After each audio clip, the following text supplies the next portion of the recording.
Hello, ladies and gentlemen, and welcome back to Hobby Night. I'm Angela, and I am joined with the Chaos Cultist. You know, don't worry, I am using my hands in front of the camera so that they're there. Your voice. Oh, you're right. So sorry. You're right. Hello, everybody. Hello. Sorry, this is supposed to be a little more chill. I'm still not used to that. Pop the beginning of the stream. I'm so sorry. I'm so sorry. Hello, everybody. How are we doing today? It's Friday, which means it's an evening stream. We're keeping it chill, and I have some lovely droids to continue working on. Now, these guys are partially done, and we're going to keep working on them before we start moving on to the next batch, which we have primed up in some more Wraithbone. But for now, I want to go ahead, and I don't think, and you guys will have to tell me. Hello, everybody in chat, by the way. I'll ask this question actually in a second. Let me just say hi to everybody, because my goodness, there are a lot of you here. We've already scrolled past the very beginning. Hello, Havman. Hello, Melvin, Nejiman, Captain Comic Geek, Neo in Wonderland. It's lovely to see you all. Sneck, hello there. How you doing? How you doing? You're super awake now? Well, I'm sorry. You're less hungry than you were now that you finished eating yesterday's breakfast. What did you have for yesterday's breakfast that you ate for dinner tonight? Was it like some sort of like sausage or like a meat heavy breakfast? Like I can't imagine like eggs or something heating up well. So I'm very curious about what that means, Neo. Tell me. You're on your 4th coffee for the day? I'm not gonna lie, that feels a little low for you from what you've told me of the amount of coffee that you drink. Maybe that's high, I don't know, but I feel like you normally are like, yeah, I have between like 4 to 6 in a day, so that feels like on the lower side of what you might have had in a normal day. But it's been a busy, long week for you. Well, hopefully we can just have some chill vibes. So the objective today, and I will need you guys to hopefully tell me if I did this last time, because I don't remember and I forgot to look. I don't think I put a wash on these guys after I finished doing the metallics, right? Did I ever do a... On the B2s? On the B2s, yeah. I don't think so. I don't think so too, because they don't look... No, because I think... like they've had a wash. Yeah, of course, the B1's got it, but I don't think I did it for the B2s. So if somebody like can remember more specifically, like I'm 85% sure. Maybe just on their heads. I just feel like maybe I want the eye slits on some of them to pop a little bit more. I feel like it's maybe a little... I genuinely can't remember. You don't think that I did? Okay, cool. I didn't think that I did either. So what I think we're gonna do is we're gonna start with that today. Then we will work on the B1's weapons, because we haven't painted those at all. They themselves, I think, are looking good, but their weapons are completely unpainted. So we're gonna work on those, and then once that's done, hopefully these guys will be dry, and we can start putting our texture paint on their bases. I would love to get at least all of that. Like, I don't think the texture paint will be workable once we put it on there, like with anything else, because it'll need to dry for a specific amount of time, but at least we'll be able to get it on there, and that means it'll be dried so that like maybe tomorrow I can do the final dry brush and then do some tufting. I was actually at my local game store earlier today, and I got a new batch of tufts for these guys, because I wasn't sure how much I had left of like my sort of deserty pieces, and so I got some new ones. I'm very excited. That is your favorite ghost speaking in the background, yes. He's a Chaos Cultist. I mean, like, I guess you could go ethereal sometimes as a Chaos Cultist, right? Yep. Excellent, so that completely works. Okay, so let's go ahead. We're gonna scoot these boys over here. We're gonna rearrange a little bit to make our lives easier.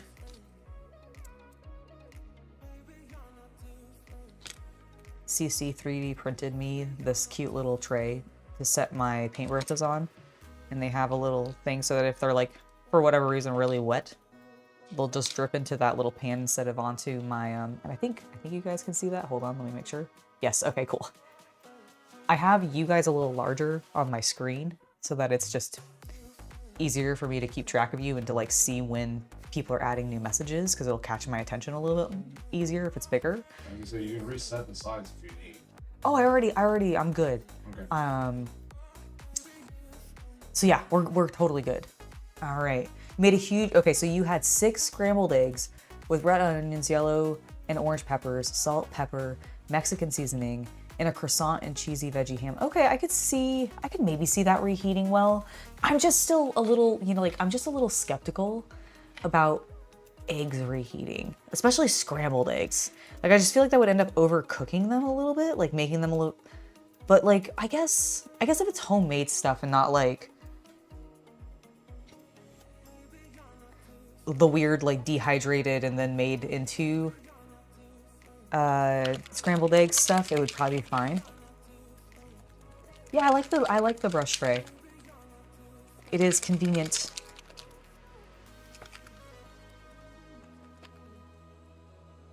All right, so let's start with our wash.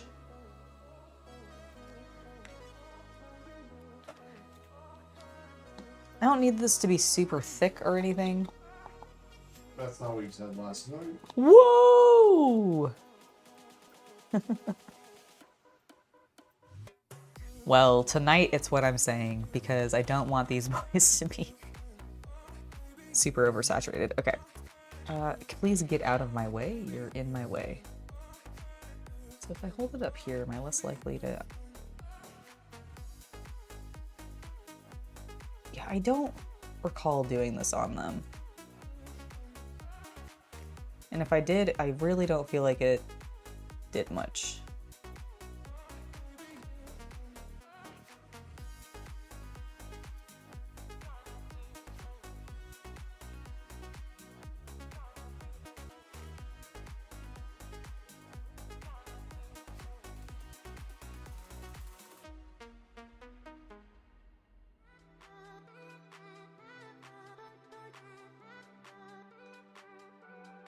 Try not to be too heavy-handed with the wash. Like sometimes I go, I'm not gonna lie, pretty sloppy, and I just like let it kind of pool around the feet.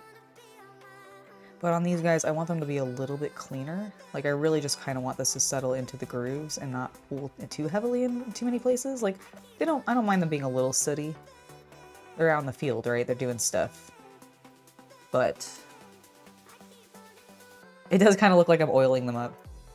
Giving them a nice oil bath, which I'm pretty sure is like a plot of one of the Clone Wars episodes when they did that like weird...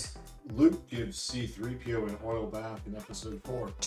True, but there was that entire section where they did like a focus on droids, remember? Mm-hmm. And I swear, like, to call back to Luke giving C-3PO the oil bath, yeah. I think they like referenced, or like they did an entire episode basically about it, which I thought was kind of cute.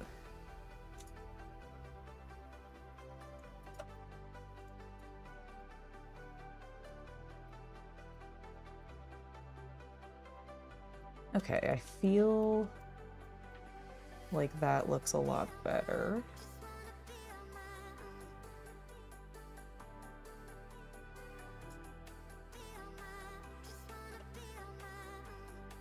We have a little bit of pooling there. All right.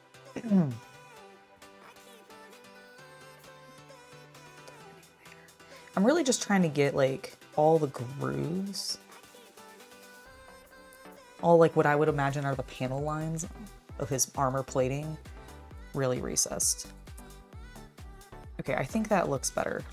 Are we sure we didn't? I'm not sure if I did this or not last time, but there is splatter on the bottom that looks kind of like it could be a wash, but I'm not 100% sure, honestly. Well, we're redoing it anyways just because I wasn't sure, and if I did, I don't think I did a good job on all of them.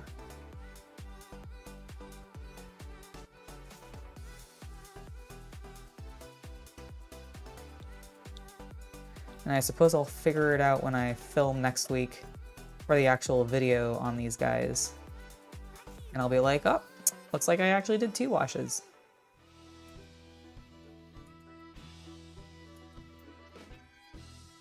But who knows, maybe they need that.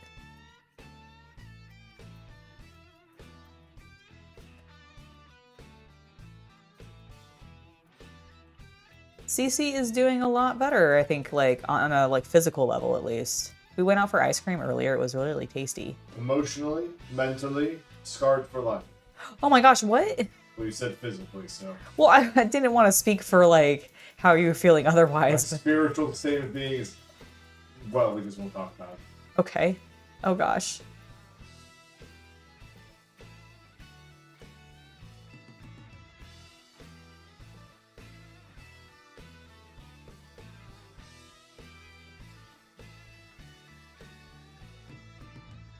Okay, let's get his back.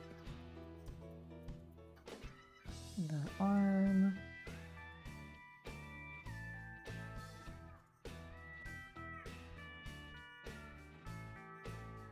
The inside of the arm. Don't forget the inside of the arm, Angela. Roger, Roger. Do the B2s say Roger, Roger? Yes. Okay, I wasn't actually sure. They say it more like, Roger. Okay, they do it in like a more deep baritone. They got like a sideline thing going on. Got it.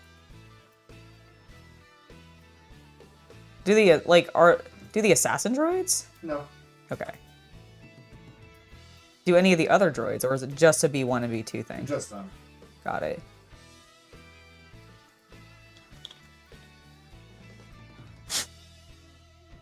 Okay, you know what? I do think I did this last time because I remember blowing out the gaps to make sure that they didn't get plugged. Grievous's bodyguards might have also, because they were all Geonosian. Ah, was it like a Geonosian thing? I think so, for the ones that spoke, because like Droids don't speak.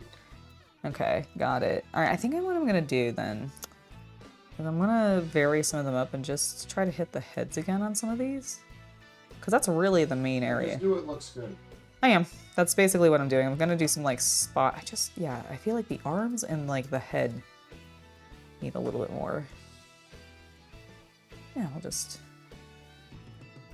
It's not honestly not darkening them that much, so it'll be fine. Battle Droids versus Johnny 5 from Short Circuit. Who do you think wins? I feel stupid, but I don't think I know who Johnny 5 from Short Circuit is.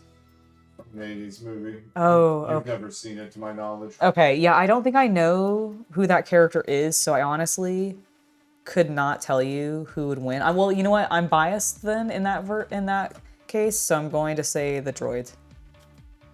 Because I at least know the droid. 95 has 1980s protagonist energy, though, so that's dangerous. Oh. Well, in that case, I mean, that doesn't seem like a fair fight. It's kind of not. Like, I was made to die, you was made to win. Yeah, I was gonna say, if Johnny 5 is literally... No, I'm not, sorry, I'm not trying to be hyper. But if Johnny 5 is quite literally a protag John, or Coon, I guess in this case, then he's gonna win. Like, that's how it works. Protag Coon always wins. Not always, actually, I guess, technically. Oh, no, you're fine. You're absolutely fine. I was getting a little loud, so I completely understand. And I wanted to keep this chill vibes. Just trying to keep the themes.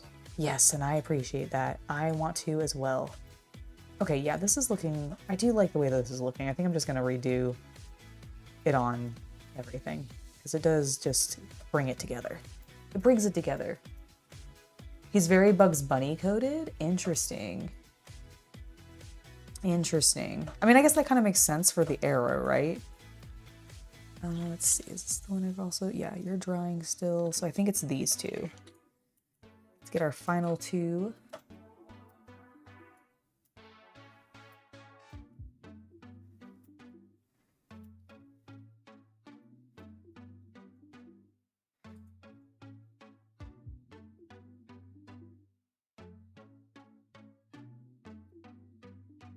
Captain Comic Geek says, thank you, CC, for knowing the reference.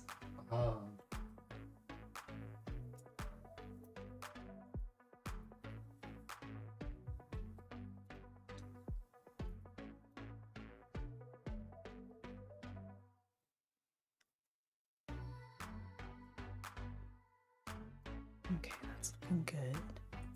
need a little bit more, maybe a little bit more water in there. I do feel like it's drying a little bit.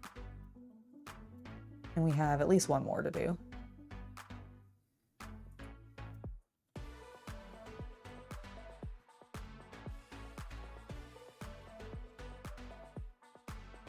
He's Bugs Bunny coated, but with a back-mounted laser cannon? My goodness.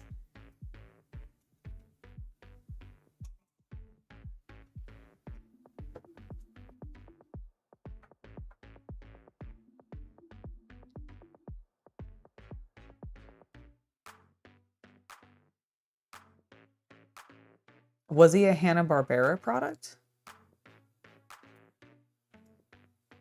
Or I guess, like, is it a live action or is it a cartoon? It's live action. It's live action. Oh, okay. So definitely probably not a... 1980s. Yeah, yeah, right.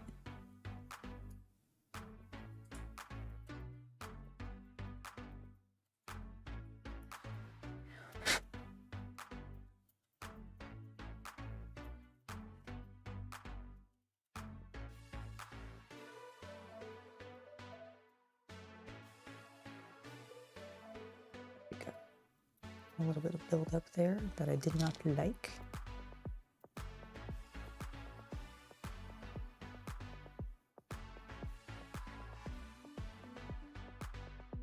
Okay, there we go.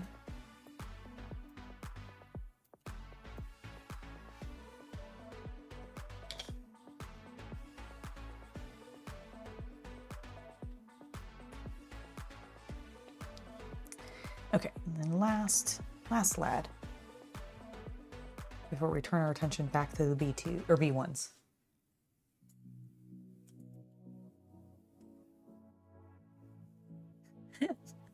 The Johnny 5 talk isn't making you feel any younger. I'm so sorry.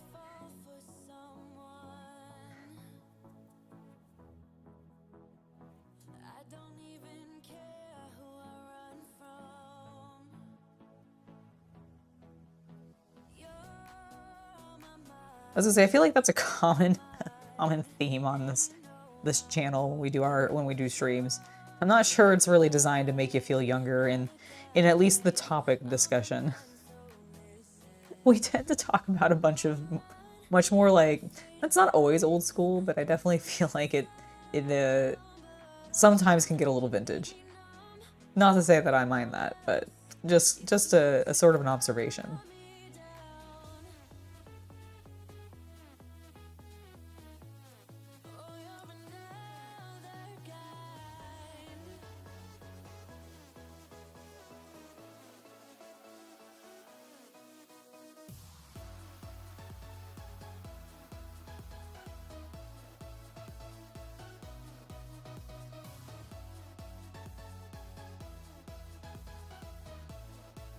Old school is where your heart is. There you go.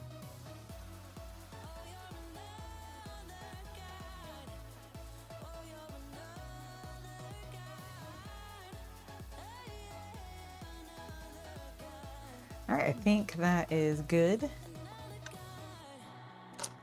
Yeah, I think the darker color tone honestly just helps with them a little bit. So let's go ahead and start working on the B1s. Now we gotta be a little careful here because we don't want to get too much here, we're gonna actually put this on this side. We don't want to get too much onto them. I want to try to avoid as much cleanup as possible. That is the objective.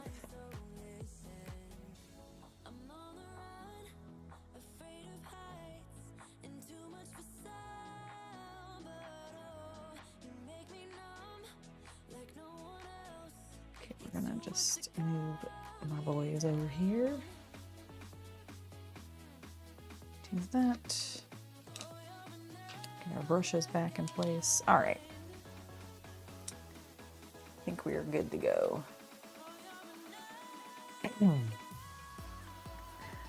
Less back pain would make you feel younger. Ain't that the truth. Ain't that the truth.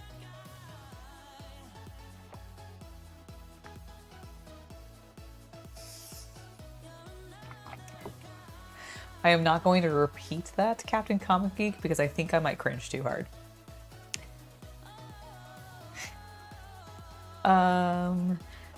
I am a fool. I did not grab the Basilicum Gray that I would need for their weapons. Because I am very, very smart. Do I have any up here already? I do not. Okay, I'm going to pause and we're going to chat for a moment and go grab that in just a minute. I don't want to leave already to go grab something. Cringe so hard you pulled a muscle. It's exactly true, Captain Comic Geek. I did pull a muscle.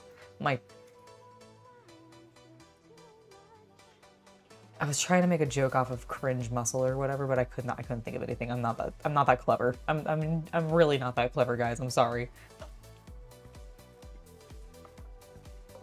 Okay.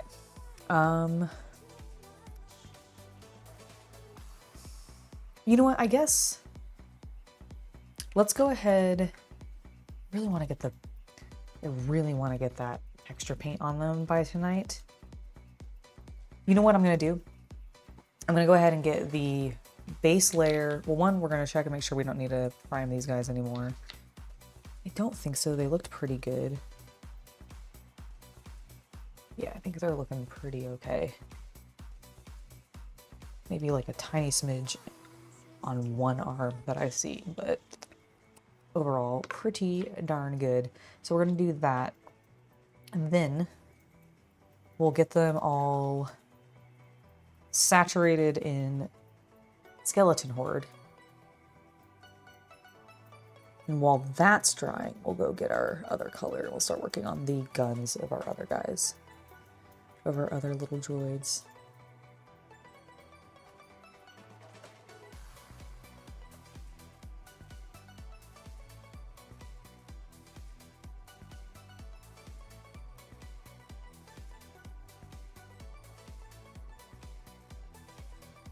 They look pretty darn good. I'm going to clear my throat for a second, so sorry.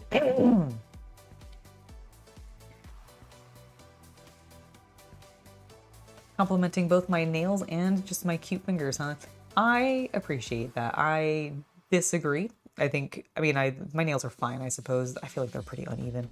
But I did appreciate Doe, you saying that earlier. And then Neo, I appreciate you thinking that I have cute fingers. I appreciate it.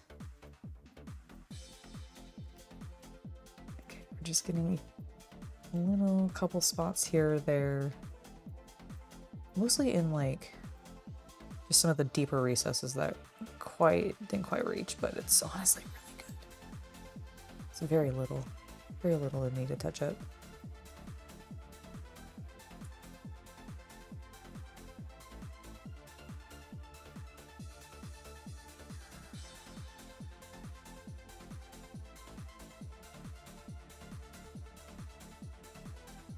Okay, that looks good. I think we've done those two. Let's get this guy.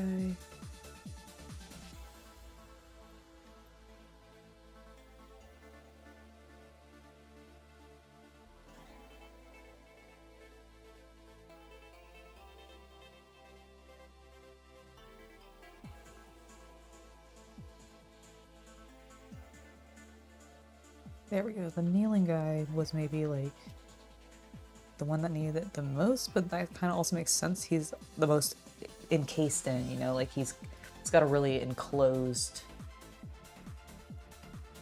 pose.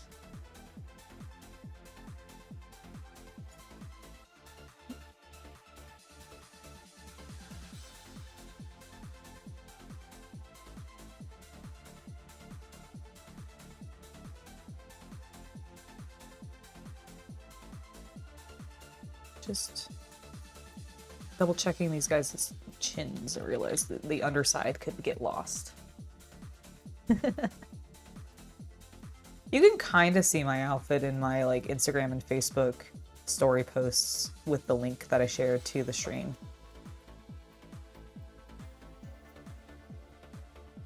Pretty casual today, honestly.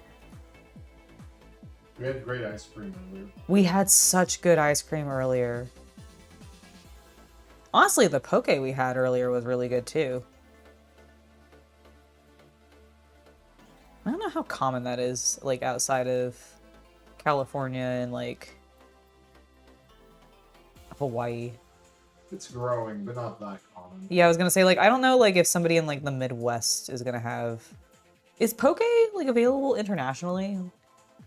I mean, it's in all of Asia, yes. I mean, I guess, well, because it's a, like, yes, they do raw fish dishes, but I do think poke is a Hawaiian, like it's... Honey, raw fish and sauce over rice is not Hawaiian.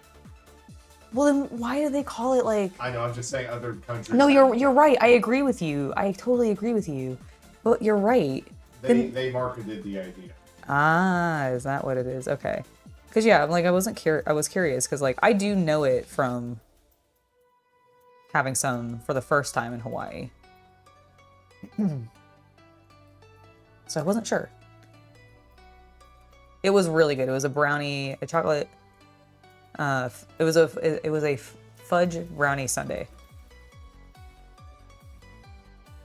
And it was delicious. It was also humongous. I did not eat all of it. I wanted to. But my stomach was like, maybe you shouldn't put more ice cream and brownie and fudge sauce into you right now. You've eaten like over half of this and you're dying. There's quite a few delis and places around here that have it. That's cool. Yeah, I love poke. Good stuff, good stuff. Okay, they're looking good. I'm gonna give them just like a smidge to dry. Take a drink of some soda. And then a drink of my water. Used to live in Hawaii, stayed away from the raw stuff mostly. That's fair. I think it's definitely an acquired taste. I used to not like it as much when I was a kid, but as I've gotten older, I really enjoy certain, like, I have to be in the mood for it, granted, especially sushi. Like, poke I can kind of eat whenever because there's enough. You have to be in the mood to eat. You have to be in the mood to eat? Yes. That's fair. For sushi, yes. For sushi? Yeah. Yeah, for me, like, I like sushi, but I have to be in a very particular mood to want sushi. Whereas, like, poke, I actually could go for way more often than we actually do it. And I don't know why, because it's roughly the same thing. I think it's genuinely just because I can get, like, big chunks of pineapple and, like... It's because you're like a dog and you like kibble. Oh my god, I do. I am like a dog and I like kibble.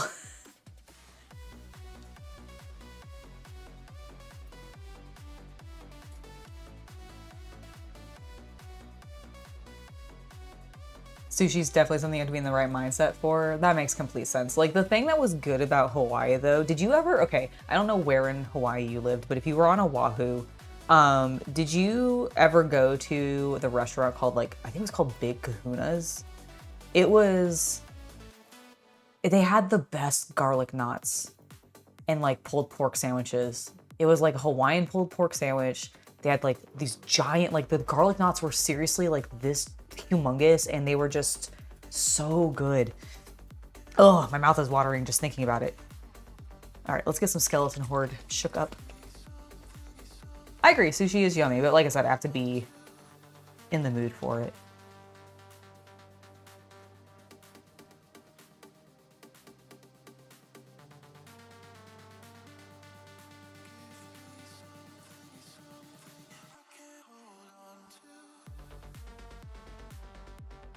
All right, let us keep going.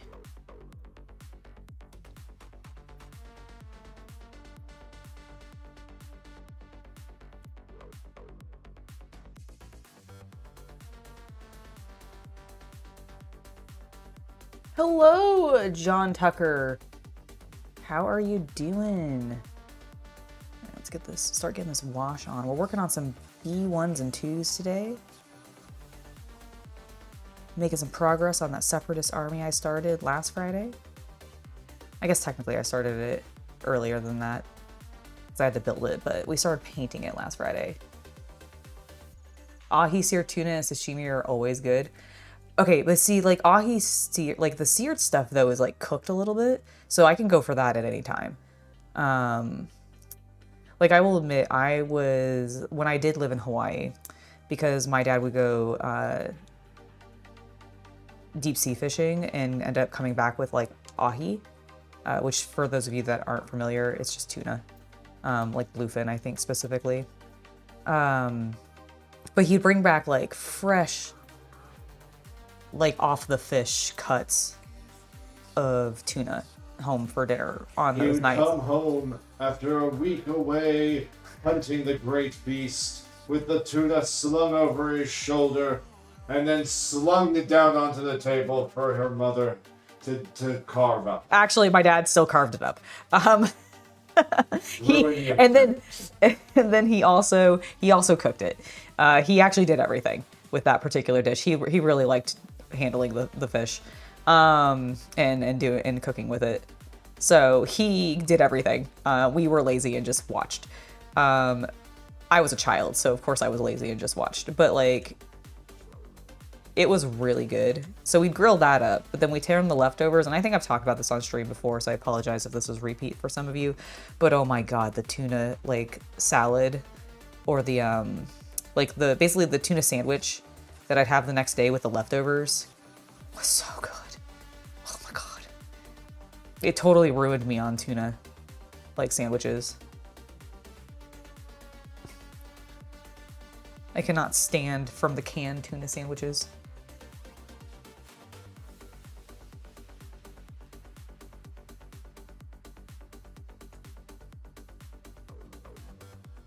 Okay, we are looking good. Last little bit of paint spread around. Trying to make sure I'm not missing any angles, like under his chin.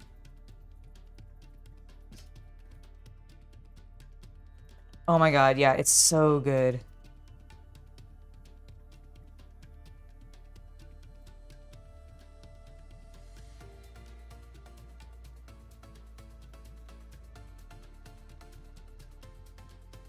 It'll be nice. We're actually gonna have really access to some really decent sushi on Wednesday, which will probably be one of the things we eat. I'm very excited for it. Okay. Other than maybe like this arm a little bit.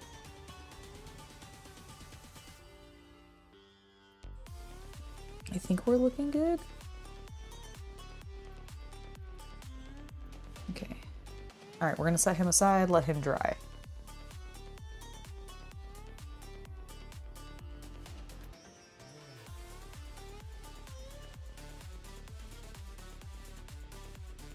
Yeah, go and visit. Don't do more than just visit though. I wasn't a big fan of living there after a certain point. Like, it was cool when I was a kid, but man, the older I got, the less I liked it.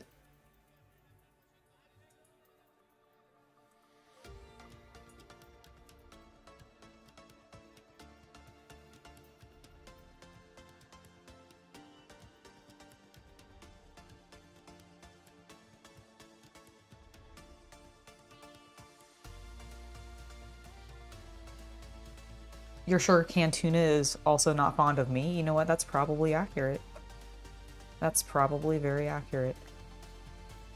I'm sure canned tuna isn't really fond of anybody because they consume it.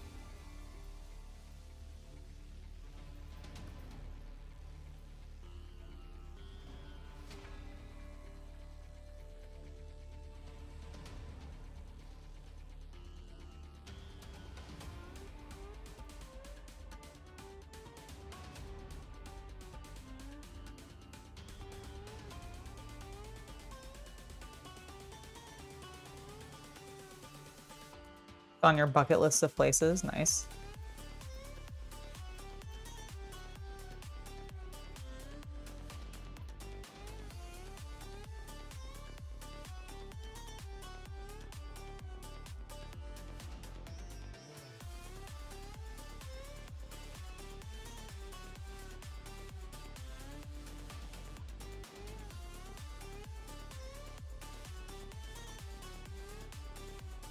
Yeah, that was kind of like, I think one of my problems the older I got while I was living there is I'm like, oh, I'm kind of trapped here, like quite literally. Like, I cannot leave without getting on a plane or getting on a boat.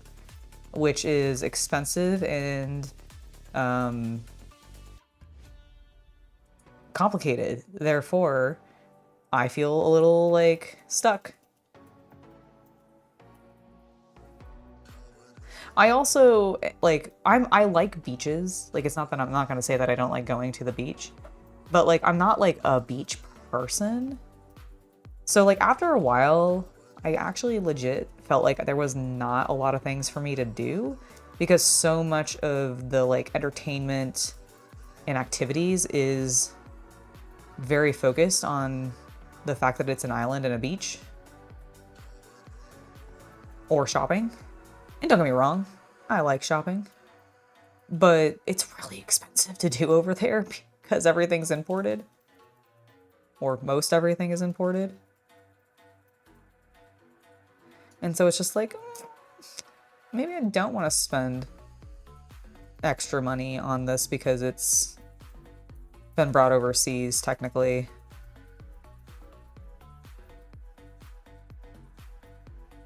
Even though it's an everyday product that you can get in the States normally, whatever.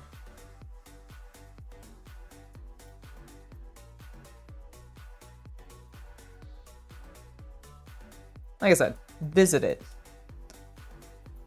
I don't recommend living there. Unless you're just really a beach person. And you have a lot of money.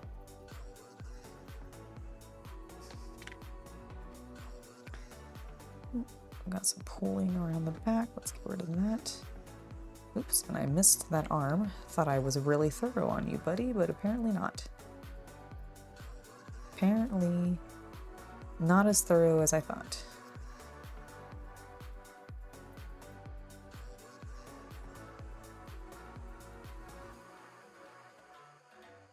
Okay.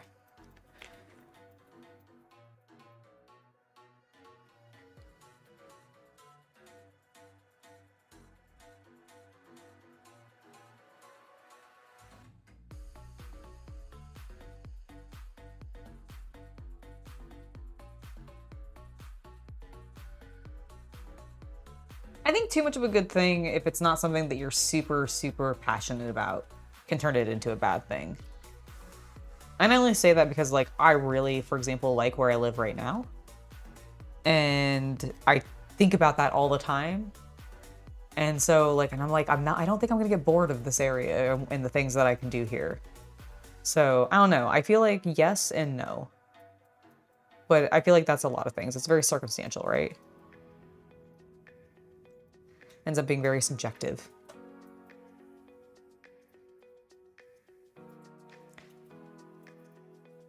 Oh yeah, no, I've been to the Big Island a number of times. Going to the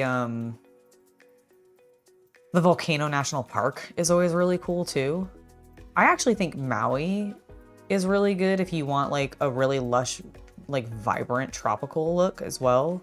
Because the Big Island has like that dry side a little bit more like dramatically than Maui does. Kauai also, if you just want some like really beautiful lush landscapes. Although I feel like Kauai, at least back when I was there, had less to do because it's a little smaller, it's a little bit more isolated.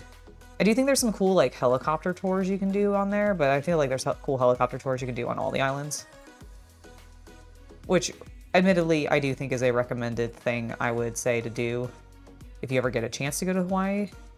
Like on whatever island you end up going to, if there's a cool like helicopter tour of like either a waterfall or the volcanoes or just like the gorgeous like cliff sides or whatever, it's pretty cool to do, so I recommend it.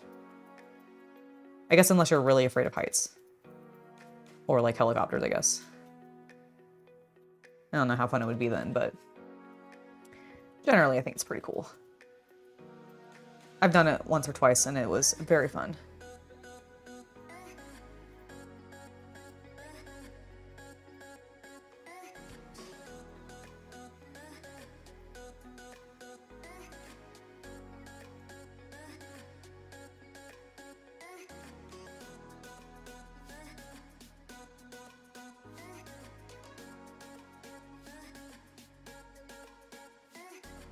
It's true, Maui is known as the Garden Island, you're right.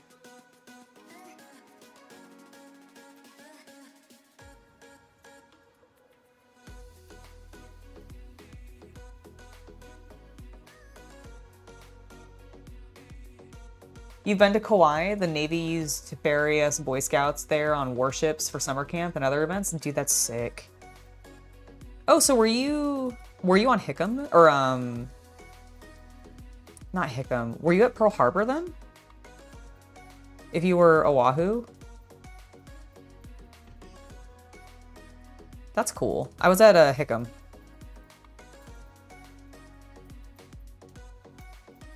Small world.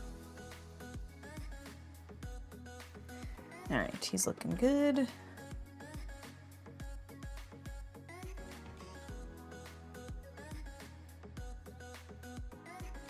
So glad that actually still dripped onto the palette.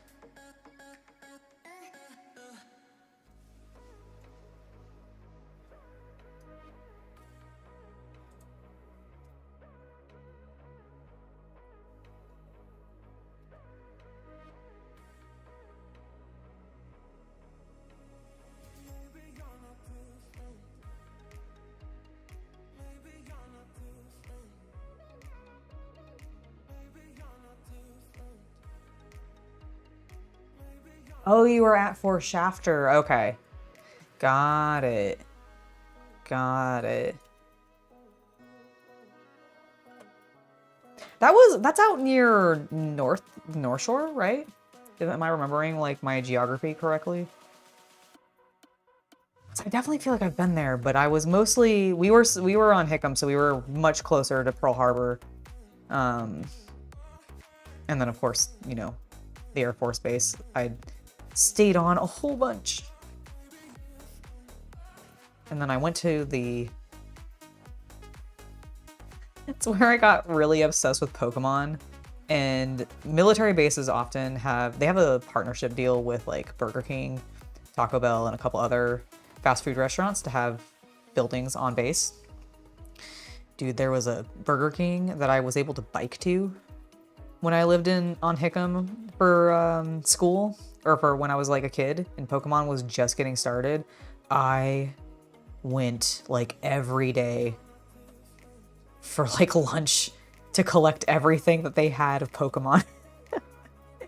Oh my god. I'm sure my parents were like, what are you spending this money on? But I was obsessed and I wanted to collect them all. Pokemon. Pokemon. There we go. Chat, I think this is going pretty well.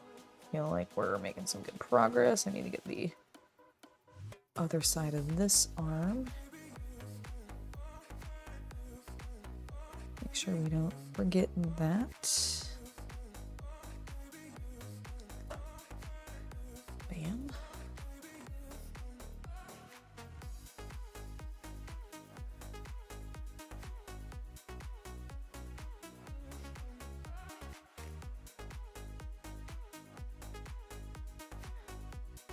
Okay, there we go. I do want to feel like his chest lost some of its color.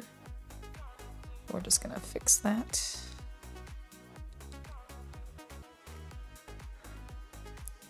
And we forgot to paint that too.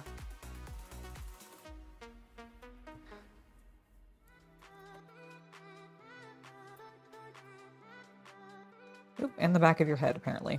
Wow, I just missed all sorts of things on you, didn't I?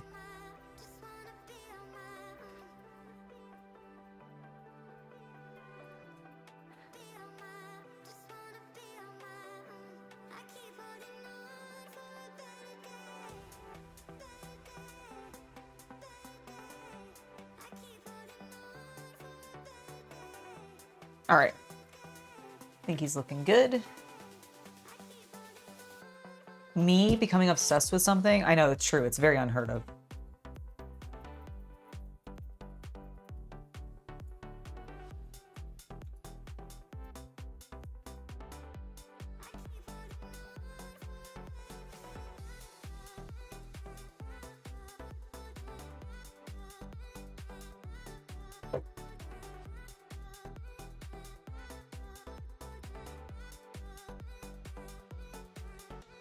I don't know if I'd want to go to Alaska, only because I'm like, I feel like I'd freeze to death.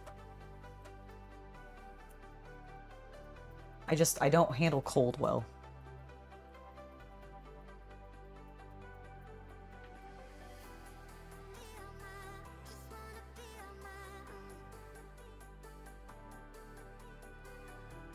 So I feel like I'd just be very cold.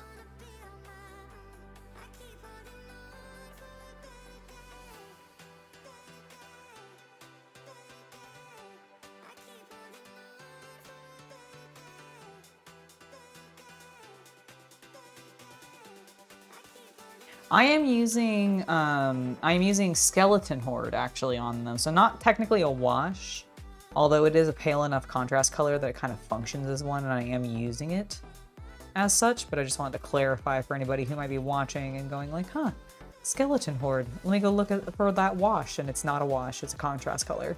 But yeah, it's Skeleton Horde. It's a really nice color tone.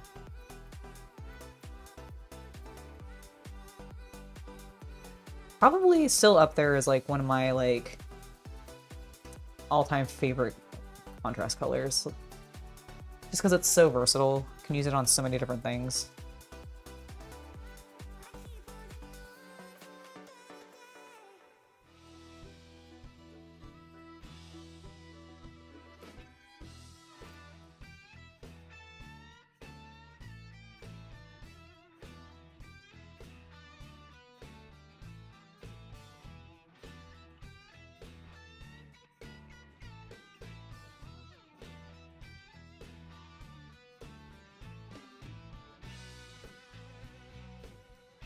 Can't remember what the like speed paint variant of this is, because you don't have to get contrast colors necessarily. Like again, I do not like to say that you have to get a GW color. I just happen to have a lot of them, so I use them still a lot. And I do think they're pretty good paints. Well, certain ones at least. Not all of them. Not all of them. But a fair amount. Just trying to darken these fingers.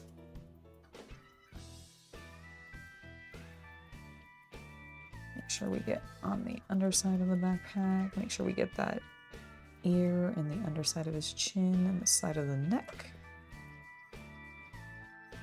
Very bad if we miss that. Don't you agree, chat?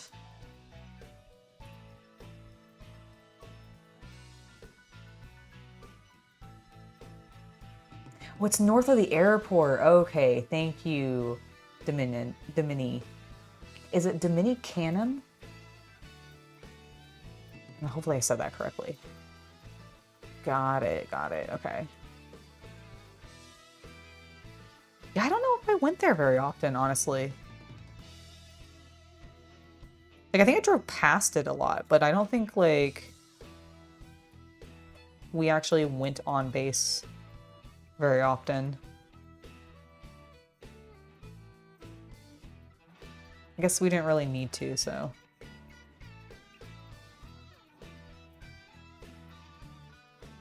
Okay, they are going to dry. And I am briefly going to put you guys on Be Right Back so that I can run downstairs and grab the Basilicanum Grade that I need so that I can do their weapons.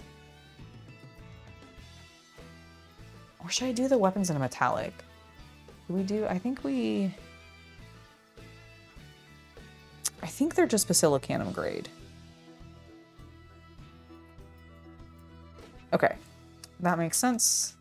So that's what I'm gonna do. I'm gonna put you guys on Be Right Back for just a moment, and I'll see you guys in like probably 5 minutes. Shouldn't take me too long. I just need to go grab paint from downstairs. All right, be back very soon.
All right, I am back. I have my paint.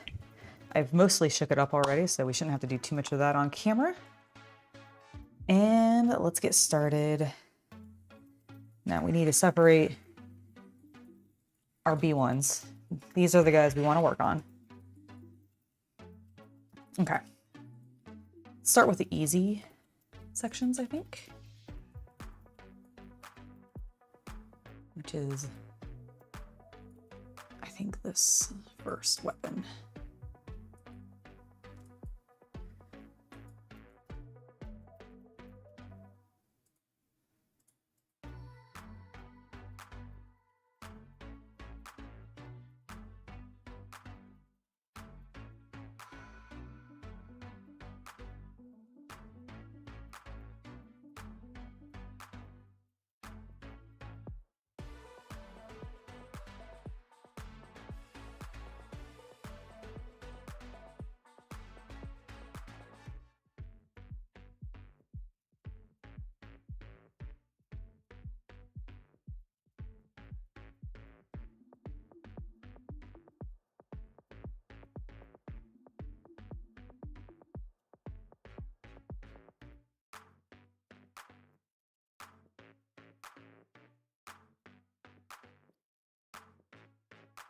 Just trying to be careful not to hit his body at all.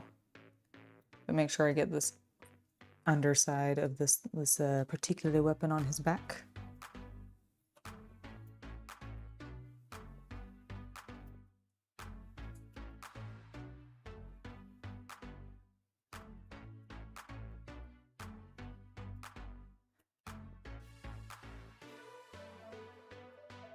Because I find if I'm not a little careful with it, I tend to miss sections all the time.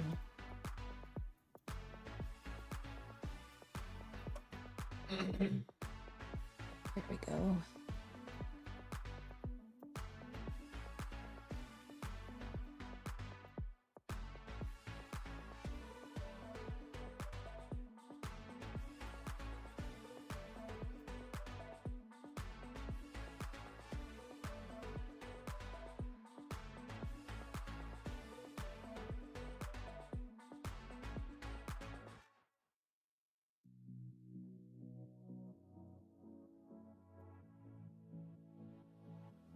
Okay, I think that looks pretty good.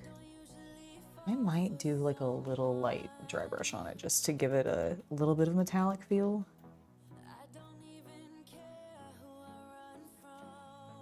We'll see. Only because like the droidic, or not the droidicas, the B2s are so metallic. I feel like it just makes sense that their weapons would still be metallic.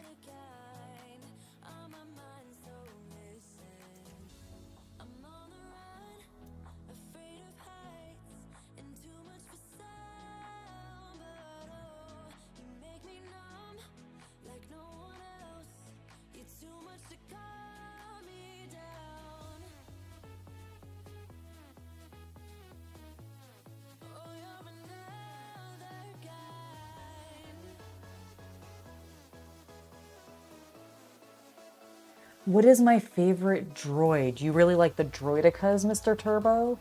I think my favorite droid... Ooh.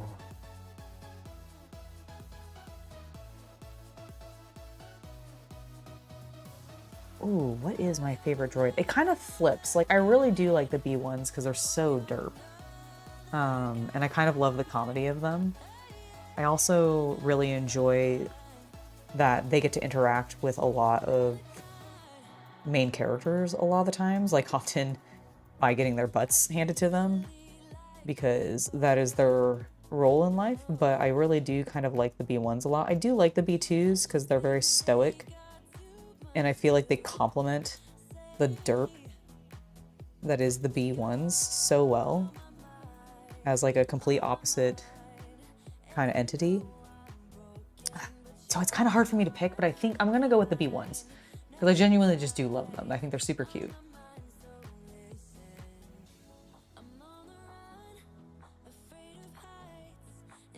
This is the aspect of mini painting that is always just makes you the most afraid You have a case of dumb fingers. Here's the thing. I should have grabbed a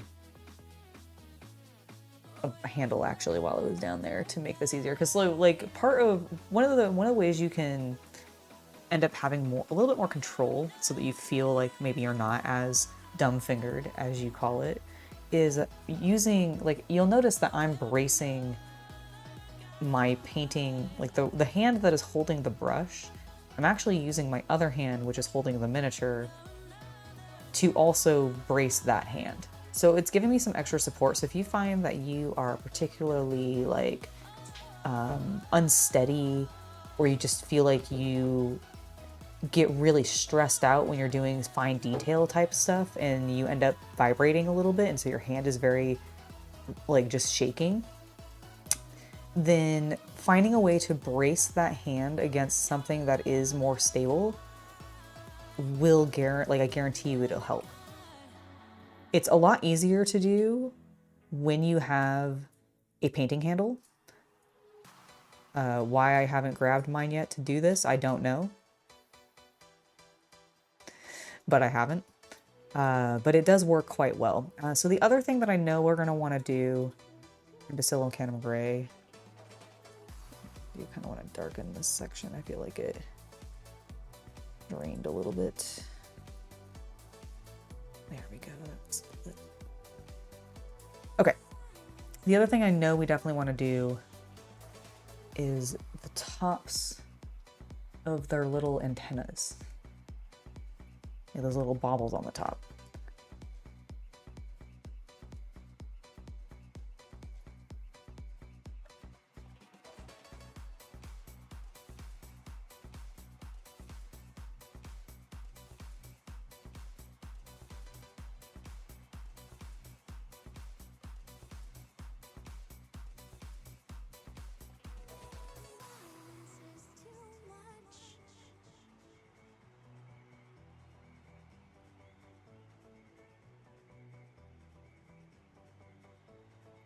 Okay. I think that looks good to start us off.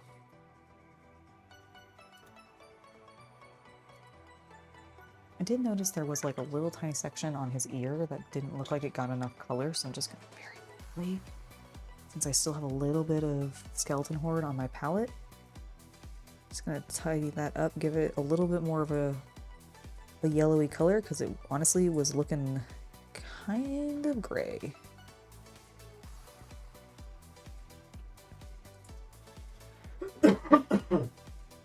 There we go. Yes, much better. Okay, we're gonna set him aside. You are complete. All right, boys, B2s, move off camera a little bit more, please. Yeah, I like that second coating we put on them.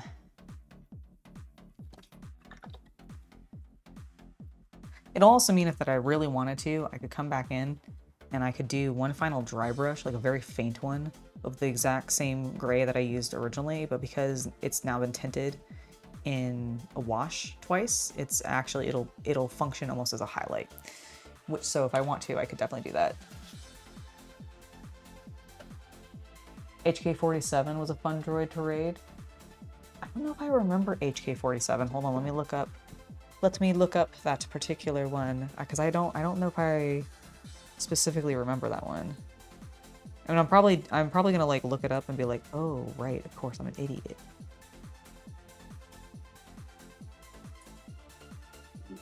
Oh, the assassin droid in the Old Republic. Yes.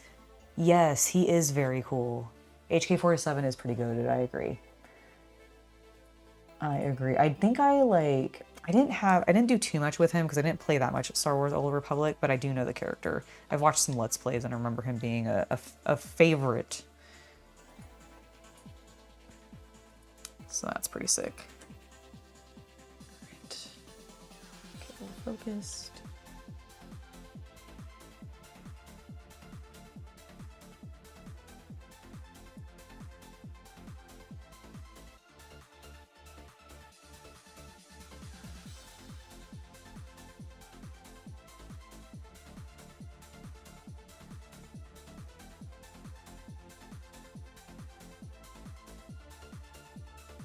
He called everyone meatbag. Yes, no, I do remember that. I do remember that. That is fun.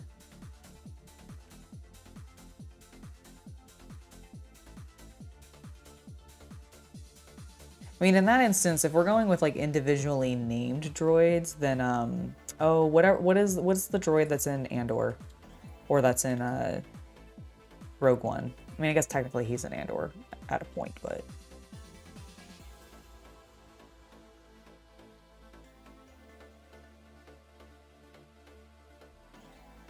was it? It wasn't canine, was it? It's like what comes to my head.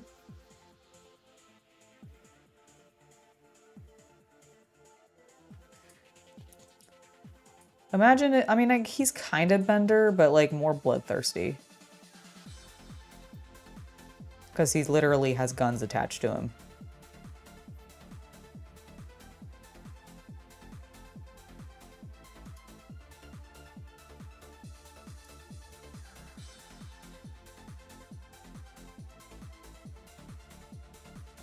Although my apologies. Blasters.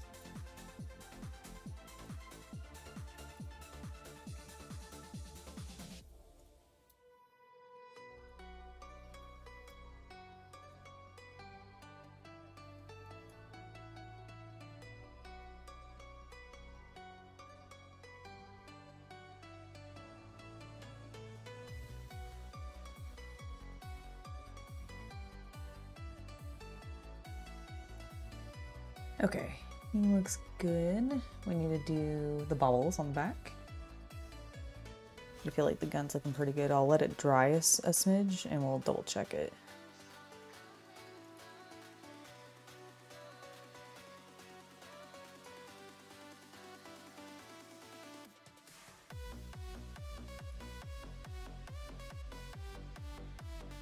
K2SO?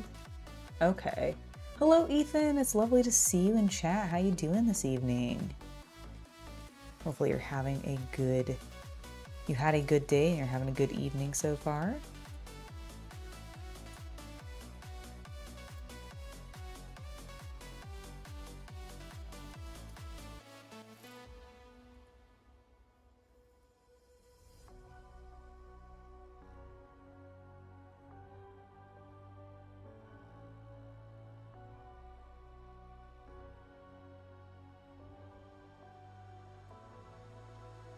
I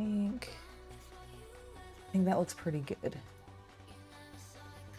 How's the gun look? I'm gonna pull him slightly off camera just so I can kind of poke at him with my brush while he's also in my face a little bit more.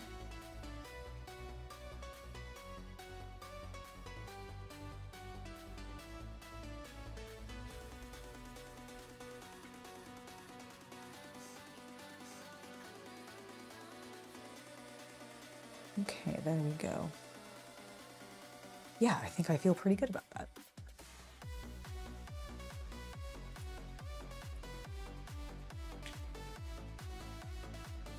Yeah, C-3PO and R2-D2 are droids. They're not separatist droids, but they're still droids.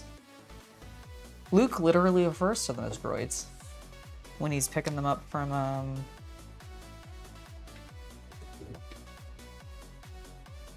what is the, I don't have it actually, I don't think. What is the name of the little creatures in that they get C-3PO and... Jawas? Jawas, thank you. Yeah, I think he doesn't he call them droids in front of the Jawas? Hello, Interceptor 333. It has been a long time. You were wondering how you're going to paint the bases. All of your homemade miniatures have white clay bases. What's the trick? They have white clay bases? Interesting. So, these are just normal plastic bases. They might look kind of like pale because of the primer that I put on them. But generally how I'm going to end up doing these, I don't know if I've worked with white clay bases. That sounds so interesting. The way that I'm going to be doing these is I'm going to be using a little bit of Citadel's Armageddon Dust, which is sort of my go-to texture paint. I really like this stuff. It's obviously a sort of light brown desert sort of style vibe, which I like because you can use other paints, especially washes, to really darken this if you want to, which means that I think you get a lot of versatility out of just using this one paint pot instead of buying like Sterling Mud or some of the other texture paints that they have. Like, don't get me wrong, there's definitely reasons to get some of them. I really like the crackle paint that they have. That's like a black crackle paint. I don't remember the name of it off the top of my head. And I definitely have used like AstroTurf and that kind of stuff, but Armageddon Dust is probably like my most used paint. So I'm gonna put this on, and then I will end up washing this probably with a dark brown wash, just because I want it to go a little darker. And then I'm gonna hit it with a dry brush, probably with something that's close to this. Like I really like to use, oh, what's this color? Talaran Sand. Talaran Sand is a really good combo with Armageddon Dust, in my personal opinion. But I might end up using one of my Duncan Rhodes colors. I haven't really decided yet, but I'll probably get it back to close to this color so that I have some highlights that end up being this color, and then the base ends up being a little bit more muted because of that wash we end up putting down.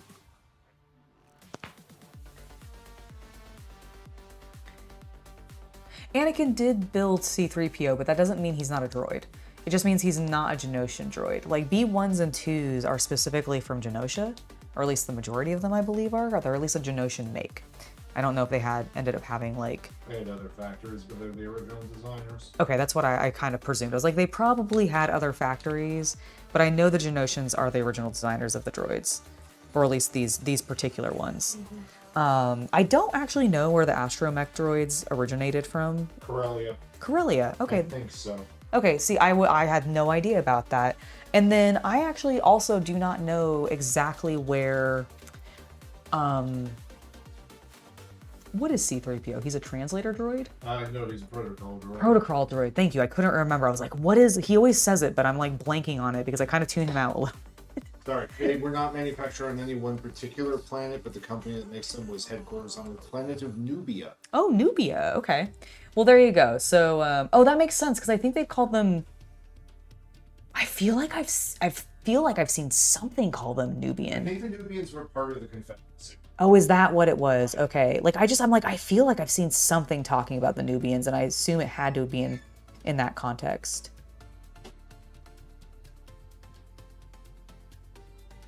But yeah, so they're definitely droids. They're just not Genosian droids.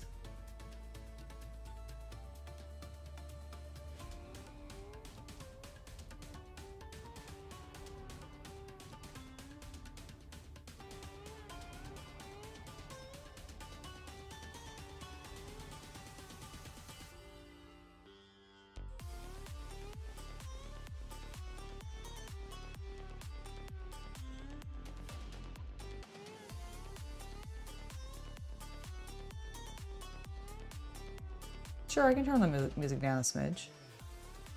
There you go.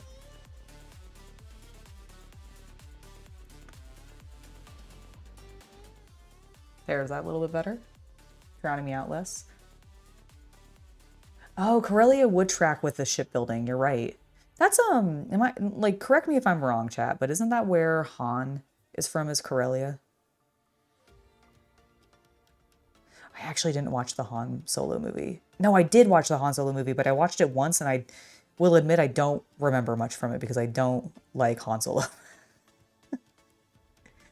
And I thought the movie was fine, but I didn't really, like, vibe with it super strongly, so I genuinely, but I feel like it's Corellia. Because I know he's from, like, a port city. Or, like, a shipbuilding city.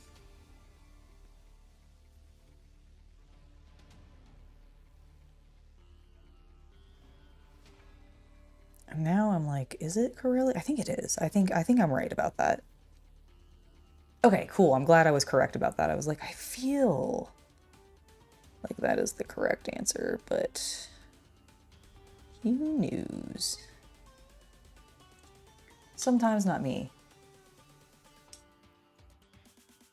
I didn't miss much because it's not your favorite movie. I could believe that. I didn't really, like, I know some people liked it fine. And don't get me wrong, I like plenty of movies that a lot of other people don't like, but I'm not a big fan of Han already.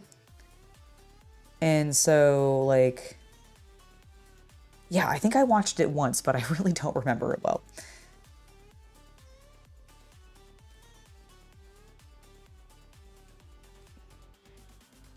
Okay, he's looking pretty good. I think the gun is pretty well coated.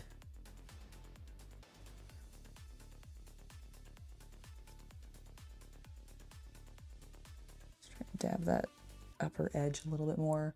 Solo movie is an example of we don't need everything explained. Yeah, I kind of agree.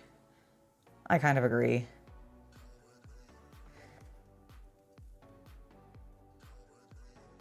But they gotta milk that cash cow for everything it's worth, guys. They can't just they can't do something like super new or innovative that they put some thought into instead of just throwing a trilogy at 3 different directors and going, you guys figure it out.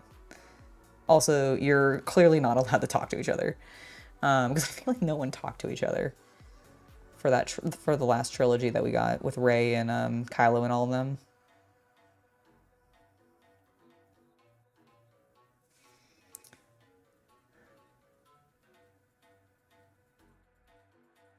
Which is a shame because I definitely thought there were some interesting things being challenged a little bit at points in that trilogy, but then they just were like, and Palpatine's back.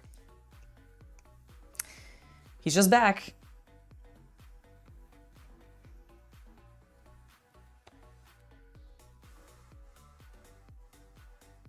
When am I going to be doing garden stuff again? I don't know. I don't have a specific planned garden event for a stream or anything planned.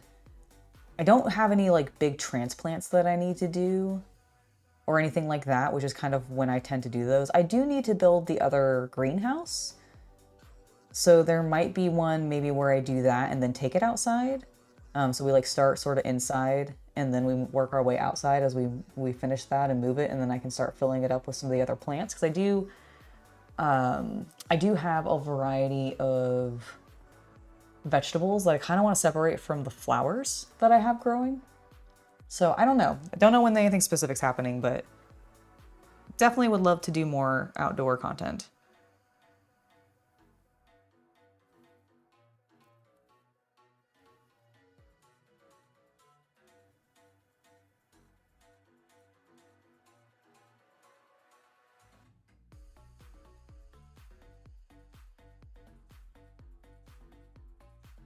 Okay, let's work on this next weapon. His little blaster that he'll try to pew pew some poor little clones with.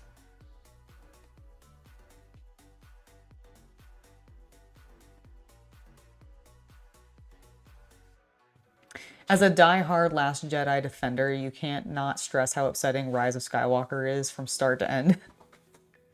That's fair.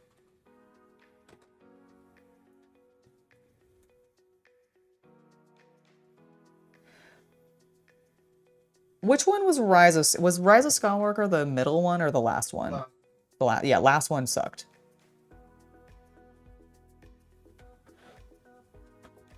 Like here's my hot take on those particular movies. I thought the first one in the trilogy was fun. I thought the focus on the nostalgia shots and those kinds of things was a little overdone, admittedly. But overall, I thought it was a like, okay, cool. We haven't seen a mainstream Star Wars movie in a long time. Let them hype it up. Let them be playful. Let them, you know, play like homage a lot of the old content, right? I can get over that. I liked the middle movie.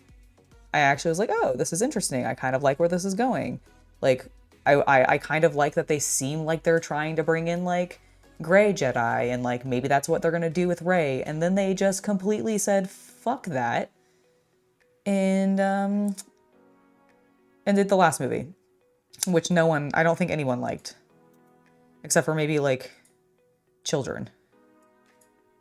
I could see like children who have no context and are just like maybe a little too young to really actually care about the story, or probably like whatever. I'm paraphrasing a factoid, but you remember in that final movie when they used not Starkiller Base, whatever they called the fake Death Star planet? Yes. To blow up like all the Republic capitals and such? Yes. That is supposedly the canon most deaths on screen in any movie. Really? Yes. And no one cares. Yeah, I mean, why would you? Why would you? It's such a bad movie. The fact that they literally had a line and somehow Palpatine returned, like, is kind of stunning to me. Kita? Your cat's upset. Kita, I know you also did not like that movie, and I know that us talking about it is upsetting you. I'm so sorry, baby girl. Oh my goodness.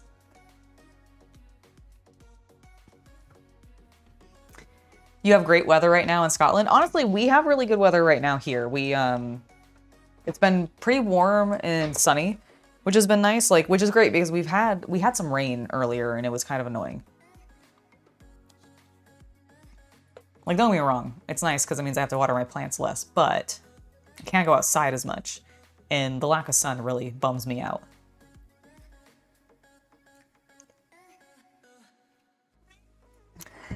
That's fair. That's fair. Yeah, hi. Are you over here to say hello? Are you tall on the beanbag next to me? What? So it's post-Mania firing season. Oh no. Okay, who have they fired? No, I don't like that you're laughing like that. All right, I'm gonna save the one that made me guffaw. I'll Okay. save one that made me guffaw from this. Okay. All right, Kyrie Sane. Oh no, Kyrie. Bo Dallas / Uncle Howdy. No, what? Nikki Cross. Santos Escobar, so your ex is gone. Oh my god. The Motor City Machine Guns. No. Dexter Loomis. No, Dexter. Apollo Crews. No. Rowan. Joe Gacy. Andre Chase, Zoe Stark, Alba Fire, Tyra May Steele, Cyrena Linton, Tyson, Tyreek, Chris Island, Malik Blade, Trill London, Luca Crucifino, and then the two that I saved for last because it made me go, Zelina and Alistair Black. Oh my god. So, do you think we'll see... I have no idea what's going to happen to them now. Yeah, like, what? AEW don't need them. The roster's full. Yeah, I was gonna say, like, none of these people, like, AEW doesn't need any of these people. Realistically, like... Kyrie Sane. Yeah, Kyrie They Sane... don't treat their women's division right, but she'd be a good addition. She would. Oh, that's wild. Man... Screw you, TKO. Screw you, WWE.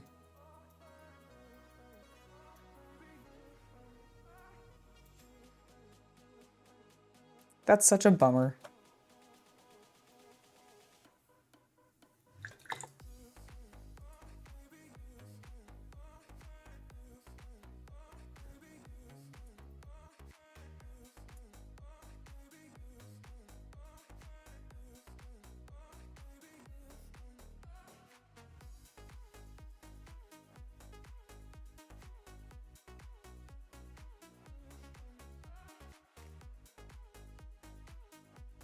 I mean, the Alistair thing is because he had the reputation in AEW that he wouldn't take a pit. He has not been back in WWE a year. Mm-hmm. He didn't win a single title. Yeah, I was like, he hasn't been doing anything. He wasn't on a single pay-per-view. What was he? So then what's the point? Like, what is he doing there? Hopefully collected a bigger paycheck in 1 year than he would have in 4 years at AEW. I see. Hopefully. But maybe he and Zelina will get back to content. maybe, that would be great if they actually got back to content. You remember WWF, WWE in the late 1990s, early 2000s, so Attitude Era, basically. Even your dad liked to watch wrestling. Here's the thing, like, wrestling still has some good moments, don't get me wrong. AEW has been great the last couple. Yeah, and from what I understand, AEW has been fantastic. I saw clips from the Darby Allin, Tommaso Ciampa. I don't know if is he going by Tommaso Ciampa? Okay. That's his name. I thought it was, but I was like, I couldn't remember if they like had just shortened it to Ciampa or something like that. They might be calling him that, but yeah, whatever. Fair enough. Are they allowed to call him Psycho Killer? I don't know. Havlin, are they calling him Psycho Killer? I think you're still like pretty active with pro wrestling, right? You might know the answer to that, and anybody else who might know the answer. But regardless, Tommaso Ciampa and Darby Allin apparently had like a fantastic match over this past weekend at one of their big pay-per-views. No, actually, it was on Wednesday night. Oh, was it just on Wednesday night? Yes. Oh, damn, I didn't realize it was just on, like, Rampage? Is that? Dynamite. Dynamite, sorry, Wednesday Night Dynamite. So, like, apparently just in a fantastic match on Dynamite where I think Darby was defending his title. Yep. And everything, and I think he was successful with that. Yep. But some of the spots that I saw, I'm like, guys, please don't hurt yourself. Although I will say that having absolutely loved Tommaso Ciampa and Johnny Gargano in NXT Black and Gold days, I am really excited to see that I feel like Darby can kind of pick up that energy and put on some amazing performances with Ciampa, because I know I think Gargano's out, right? Like, is he gone because of injury? Or is he still doing stuff, but he's out currently for injury? I don't actually... He's out for injury. Is he out for injury, but he's not, like, stopping or anything? He's just injured? Not 100%. Though. Okay, yeah. I don't know either myself. Oh, I forgot to do the little thingamadoodles on his back. Not the thingamadoodles? The thingamadoodles, guys, the thingamadoodles. The little bobbles on his antenna. But I just think it's really cool because, like, I feel like the energy felt very similar to what we got from Ciampa and Gargano as what we got from Darby and Ciampa. So just loving seeing that energy back. I really like Darby Allin as a performer. I also love his theme. I think he has like... He might have, like, my favorite pro wrestling theme, I will admit. Because I can listen to it all the time. Like, without, like, even think... Like, I always think of Darby Allin when I hear it, of course. But it's definitely on my playlist of, like, I work out to it. And it's cool. And I really like it. Okay, so we've done that.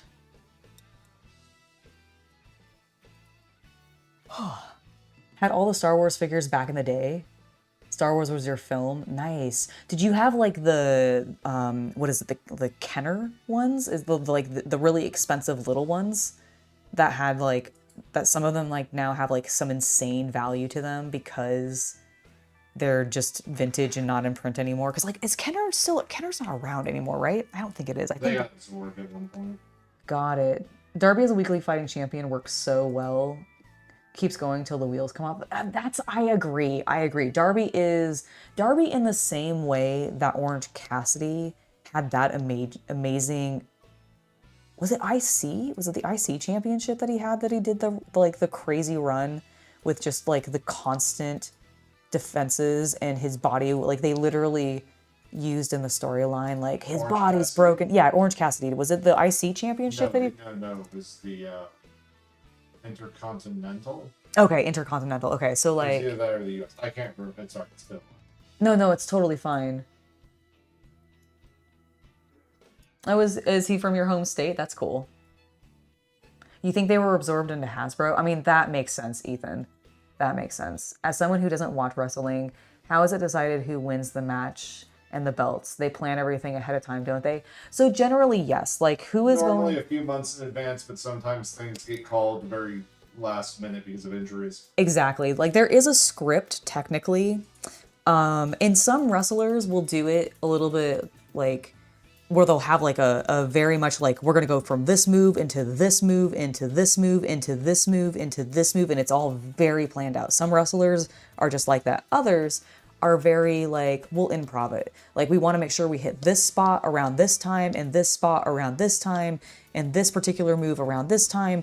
But in general, everything else in between of that is going to be sort of improv, and we'll feel it out as we're going in the ring. So it really just, it kind of depends on who it is. But yes, the matches are always scripted in the sense that there is a predetermined winner and loser of the matches. But how they get to that point is what's really cool and exciting for us as fans. Because like most pro wrestling fans understand modernly that it is not like combat battles. Like they're not just going in and like we're not seeing one man's like full prowess versus another man's full prowess. It is a scripted event. Combat ballet.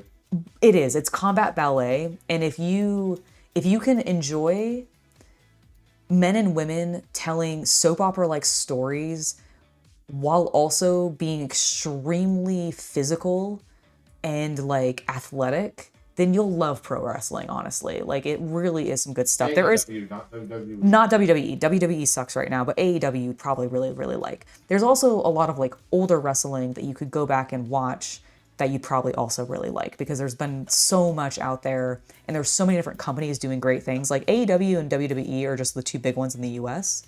But like Lucha Underground, I think, is still producing content. No. Or are they not? Weird. Oh, weird. I like saw an ad for them. Maybe they're like coming back.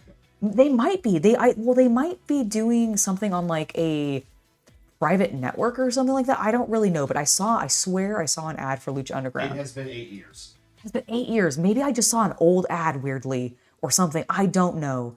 But like if you can find the old Lucha Underground content, it's amazing. There's great like NXT Black and Gold. Like if you search for like that era of wrestling, you're gonna find some great stuff. Attitude Era has some great stuff. 2014 through 2017. Yeah, 2014 through 2017 of NXT is considered like the Black and Gold era, and it's just really good stuff. AEW is still doing some really great things. New Japan Pro Wrestling has amazing. Exactly, wrestling is basically theater plus heavy stunt work. Like they are actually doing those moves, and they do in fact get injured. I have literally watched some of them get injured live. And I don't mean like live on like television, like I was in the room physically in the building and somebody got injured. So like they definitely hurt themselves, and they are putting their bodies through a whole bunch of like just trauma and pain and like crazy stuff. But frankly, those people love it. Like I've watched interviews with very few pro wrestlers who I wasn't like, yeah, no, you really love what you're doing. You really get into this, and you love the storytelling and the physicality of this medium, and I honestly appreciate that. Like Super Eye Patch Wolf has a couple of really great essays on pro wrestling. In particular, he wrote an excellent essay talking about Roman Reigns and his like big run. I highly recommend checking it out. And then if you want to get into wrestling, like, and you want to kind of like catch up with modernly what's going on, then like I'm gonna throw a little plug out for Wrestle Talk. Not that they really probably need it because they're like way bigger than me, but Wrestle Talk does some great coverage. And they're also my friends. You were at the Vegas Death Invitational, and that shit hurt you watching, but it was amazing. Dude, that's what I'm saying, is like, it is like, pro wrestling is so impressive to me because like, one, I could never do that. I am such a pussy when it comes to like pain. A lot of the times, especially like that kind of pain of getting my body like thrown around and like slammed. So I'm just like, I don't think I could do it. I don't know if I'd have the gumption to do it. I think like the concept of it is really exciting. And I think like figuring out how to do promo work and like putting together video packages sounds really cool to me. But the actual like physical wrestling, I'm like, nah, I would be so gassed so fast. And it would be ridiculous. I would just be completely worthless. But that's why I watch it instead of doing it. It's just so good. It's just so good. Okay, I got distracted with pro wrestling talk. What am I doing? I want to take a little bit of the Dwarven iron that we used on our B2s, and I'm gonna gently like brush the metallic pieces I just painted on my B1s to give it a very subtle little metallic sheen. Like, we don't want this to be heavy. We kind of just want it to function as like almost just a highlight so that we can really get some just very fine shimmer of metallic reflection. That's like really what I'm going for. So I'm gonna try to get a lot of the paint off this brush.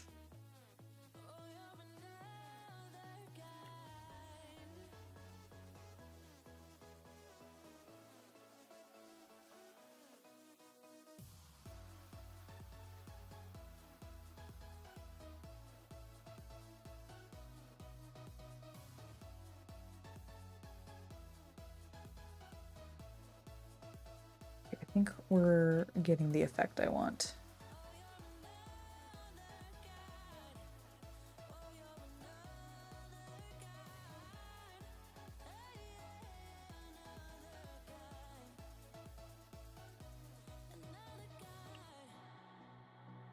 I think I need a little bit more paint on my brush. Some of the excess off. Yes, that is doing what I want.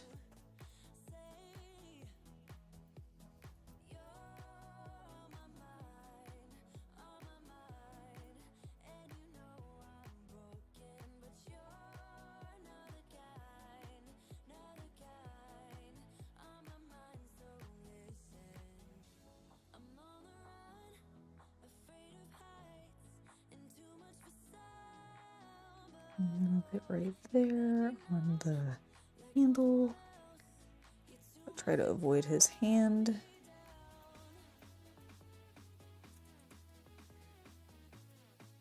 That would be good. We don't want him to be metallic. We just want his gun to be slightly metallic. Okay, I think I like the way that that is looking. Here, let me show you this side. I feel like this side shows it off a bit more. So yeah, see, now we have a little bit of a sheen in comparison to, say, this guy. So this guy doesn't have it and this guy does. And I like that little sheen.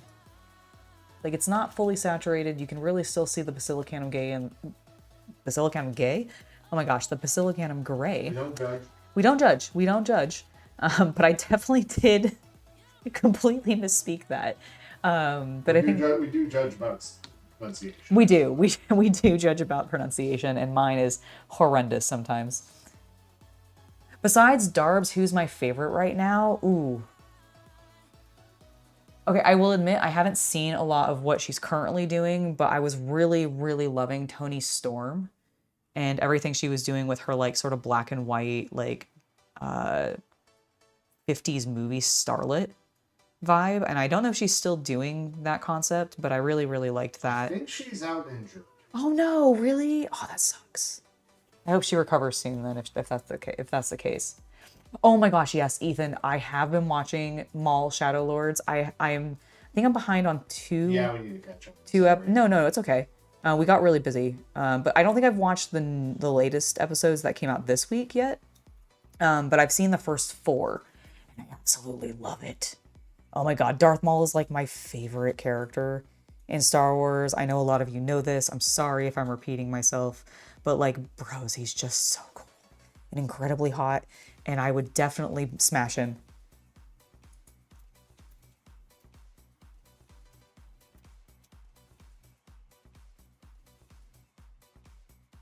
Also, he's tragic. He has a wonderful story. I'm really enjoying how they're handling him in Shadow Lords. So, generally, yes. Toni Storm is written off TV right now. Is it because she's sick? Oh my god, yes, Captain Comic Geek. I do remember the stuff Mick Foley has put himself through. And honestly, Darby kind of does very similar stuff, in my opinion. He doesn't do it as often. He doesn't do it as often, probably because he's also, like, climbing Mount Everest and shit and has other extreme things that he can do to potentially wreck his body. But, like, he's definitely of that cloth of a wrestler.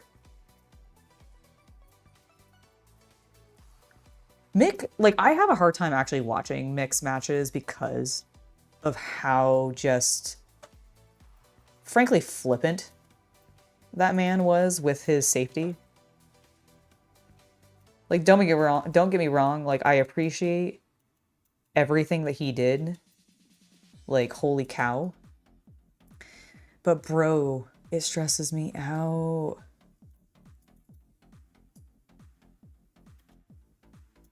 My answer is Moxley. Ooh, Moxley is a good pick. Moxley is a good pick. Rhea Ripley's awesome as well, yes. I'm sad for her because I've heard that she's been struggling with some like severe body dysphoria recently. And I'm like, oh, that sucks. I'm so sorry, girl. Cause she's really trimmed down. It's kind of scary.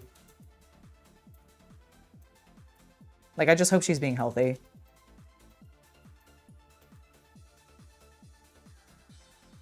Because I know her and Buddy both, like, constantly don't actually feel like they're, like, big enough or strong enough or, like, this kind of thing. They've talked about it a lot on their social media.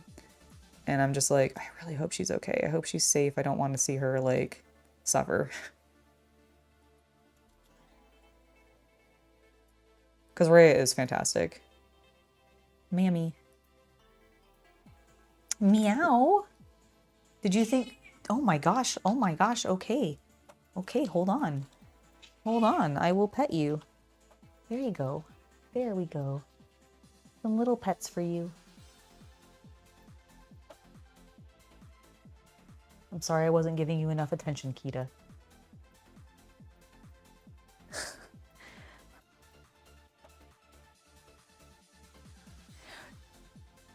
Yeah, Rhea Ripley's very cool. You just ordered his saber from the show? Hell yeah, that's so cool. Wait, Tony Storm's pregnant? Oh, is that what it is? Is that why she's been written off TV? That's right. Oh my god. What? Damn it, Juice. Damn it, Juice. What the fuck, bro? No, that's great for them. Congratulations if that is true. I heard Bianca Belair is expecting actually as well. And I'm like, ooh, I wonder if that means we're never going to see her again. Like, I'm curious if she's going to come back or if she's just going to be like committed to being a mom. I could really see her going either way. Yeah, they could do the super mom thing. They could. I'm just like, I just hope, I don't know. I hope it's more interesting than what I feel like Becky Lynch's comeback has been.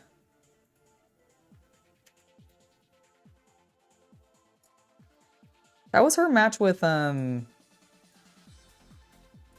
Lee. Didn't that happen at WrestleMania this weekend? I think it was okay. Okay.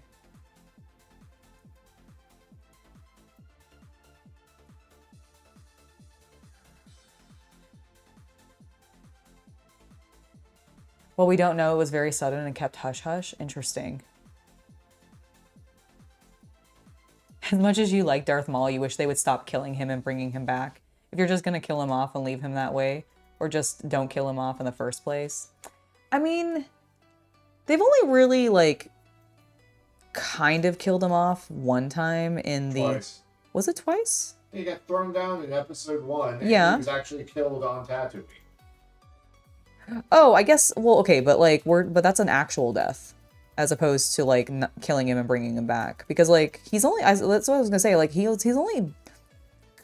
he's only died and come back once. Yeah, I was gonna say, like, I thought his permadeath was in Rebels. It was. Yeah. And then he had his, like, I'm not actually dead, but I have spider legs. Which, I mean, come on, you're upset about the spider legs? You're upset that they brought him back and gave him spider legs? To be fair, really? the first one's really hurt. Oh, I know. That's kind of what makes him amazing. Like, he was so insane. I love how bonkers having spider legs made Darth Maul. She loves a man in pain, folks. No. Oh my gosh. I do not. I just... I do not love a man in pain. I don't. You might think that, but I do not. Mm-hmm. I don't like how much you're meaning that. It's not true. No, don't. Don't say that. Don't even start. I do not like a man in pain. I do like a man who has the willpower to overcome. She likes to test men with pain. Oh my god, I do not like to test men with pain either. I just like watching stories of men overcoming tragedy. There's a reason I got so into Kamen Rider, okay? Okay, great.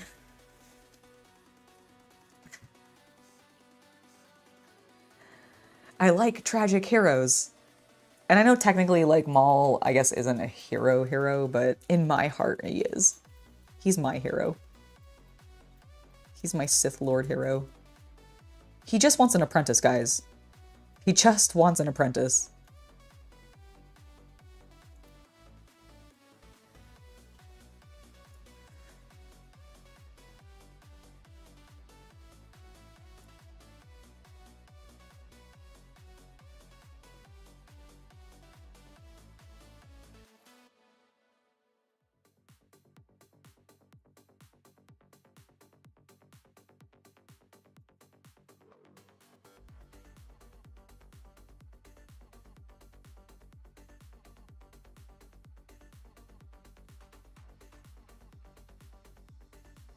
You want to ask a quick question that's not related to the topic. Would I lose more detail repriming than repainting a model or just doing lots of thin layers without the priming? Hope that made sense. So, Christopher, I believe that you would probably just be better to paint over top what you have already done if you don't want to strip the paint entirely. Assuming you're painting in opaques. And this is presuming that you're painting in opaques. Like, I guess, okay, here's the thing. I think that a reprime could be the better way to go if your original paint job is primarily and or exclusively done in contrast colors, because contrast colors go on so thinly that I think if you really hated your paint job and you wanted to start fresh, you probably could get away with doing a single like recoat of a primer and not lose all of your detail. However, there is a risk of that because depending on how heavy-handed you are with your primer, what your primer's like temperature is coming out of the rattle can because of like whatever the temperature is, it is where you are. Like there's a lot of factors that can really fuck up priming in my personal opinion. I say this from experience because I have messed up plenty of prime jobs and that's why I always get stressed doing it. However, if you are already using opaques and depending on how thick you put those original opaque colors on, it might be actually better to strip the model first and then go with a fresh coat, maybe put a fresh coat of primer on there and then just start over. But if you don't want to strip it, if that like scares you or you don't know how or you don't have the materials for it and you need to do this quickly, then I really feel like just painting over top of it's probably going to be the better option. Like you'll just have to be a little careful around some of those areas that are more detailed, like the face and that kind of thing, to make sure you don't end up layering it so much that you get like a what's the, like, I'm trying to think of a proper word for like a descriptor of this, of the way that like miniatures look when they have way too much paint on them and they've lost their detail because of it. Gloopy. Yeah, gloopy I guess is like probably like, yeah, like very globby I think is like a good way. I really, muddy. Yes, muddy. Thank you. That's actually the term I was looking for. So you just gotta, like, you gotta be careful of not making it look muddy if you're gonna layer your paints like that. But priming always does risk, especially if you're using, like, here's the thing. If you're using like a very thin fine primer, like one from say AK or maybe just Rust-Oleum, because I feel like Rust-Oleum's you think it's too thick? Yes. For a recoat? Okay, fair enough. I wasn't sure if some of the like, not the double, the 2x ultra, but like their normal rattle cans, like the cheap ones maybe. I wouldn't recommend it for someone who's inexperienced. Okay, that's fair enough. Then I would say like either stripping the paint or just painting directly over top of it. But I wouldn't necessarily prime something over the existing paint job. Like I would not, even with what I've done to these guys, to my B1s, if I got them to this step, I don't think I'd want to reprime them because I'd be worried that all of these little grooves on their body would start to get filled in with too much paint. because of the secondary prime. So hopefully that helps answer your question, Christopher. And because I think your question made sense to me. I hope I answered it in a way that made sense for you. And I don't have a good recommendation for a product to remove primer or paint from a model safely. I know in the past, Simple Green, I think, is something that was recommended. But Rogue Hobbies, Louise Sugden's channel, I know she had a video where she talked very specifically about stripping paint in a product that she was using. I think it was a sponsored piece, so I will go ahead and say that. Like, I do think it was sponsored. So she was paid by that company to advertise their stuff. But from my understanding, from the little bit of research I did, it does seem like it works pretty well. And I know that it's a lot easier to strip paint off of a model safely, especially plastic models. Like, I don't think there's ever really an issue with stripping paint off of a metal model because the metal models are pretty durable. They're not going to like melt or whatever. But I know certain things risked melting plastic models in the past. I don't think that's as much of a factor anymore. But I would definitely recommend doing some research before you dive into that, if that's the direction you want to go. Thank you for the question. I hope that answered it for you, or at least gave you some like general guidance for maybe where to go to next. Okay, I really like how the metallic finish is coming along. They're looking really good. And then we'll finally be able to get I guess I'll need to figure out what I want to do. Do they always have color on them, or are they sometimes just like... Most of the time they're actually bare. I just put color on my original ones because I was separating squads.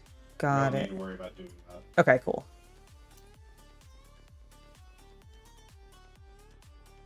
Then I will not.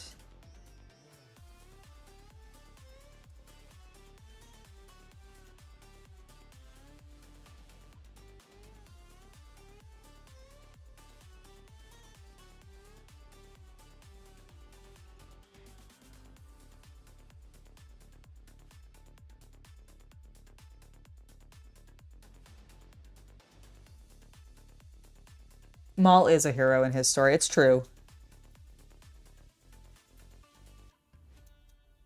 That's why I said, like, he just wants an apprentice. He just wants to pass on the knowledge he has gained to somebody else. Like, he tried to apprentice Ahsoka. He tried to apprentice Ezra. He's trying to apprentice... destroy the Jedi. True, true. He does want to destroy the Jedi.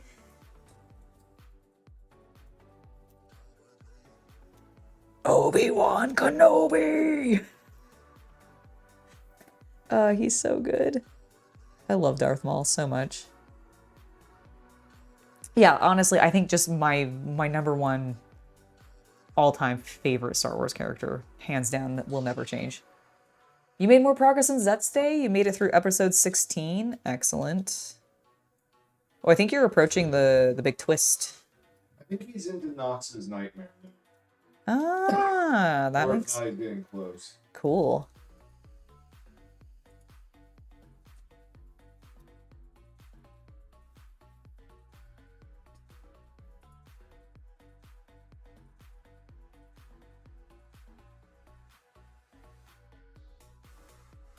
Just like a really faint shimmer. Love combining contrast colors with opaques. It's just so good.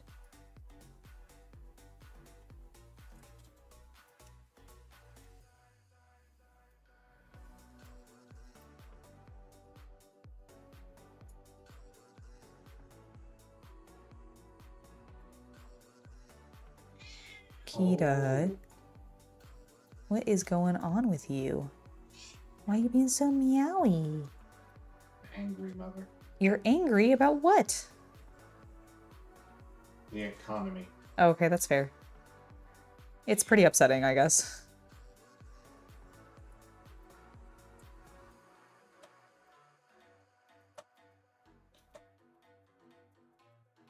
This is pretty upsetting. So that makes sense, Kita.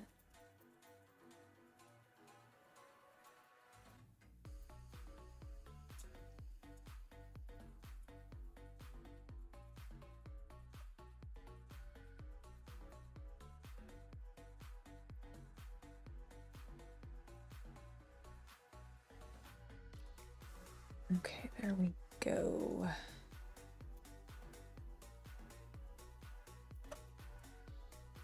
And then we just need his little antennas.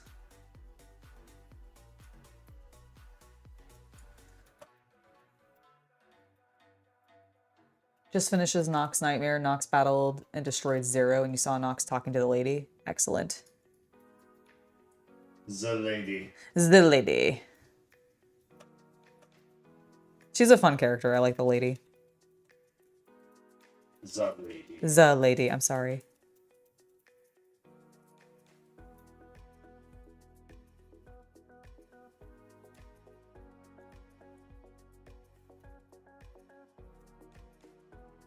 Okay. Little guys are done. Except for the bases. So I think that's what we're gonna do next. Although, do I want to take, let's see, it's almost 7 o'clock. Should probably take a break soon. So I think what we're gonna do when we come back, so I do think I'm gonna go ahead and take that break. I think what we're gonna do when we get back is we're gonna work on these lads here. I think you guys can, there we go, yes. So these lads here, we're gonna get their bases worked on. So I have my Armageddon dust. This is what we're gonna use. I brought up 2 bottles of it, mostly because I don't know which one has more functional paint in it. Sometimes these paints dry out a little faster than normal because they are texture paints. So we'll check on that when we get back. And then once that's done, we'll go ahead and we'll work some more on these guys that we got our first base coat on. We'll do a check of them to make sure that they look good. Then we'll go ahead and start with our dry brush and then get that final wash on them so that they get more to this color tone. Because right now they're a little more yellow. I guess, like, are these guys too brown? I'm gonna pull up a picture of a B2. B1, I mean. B1 droid.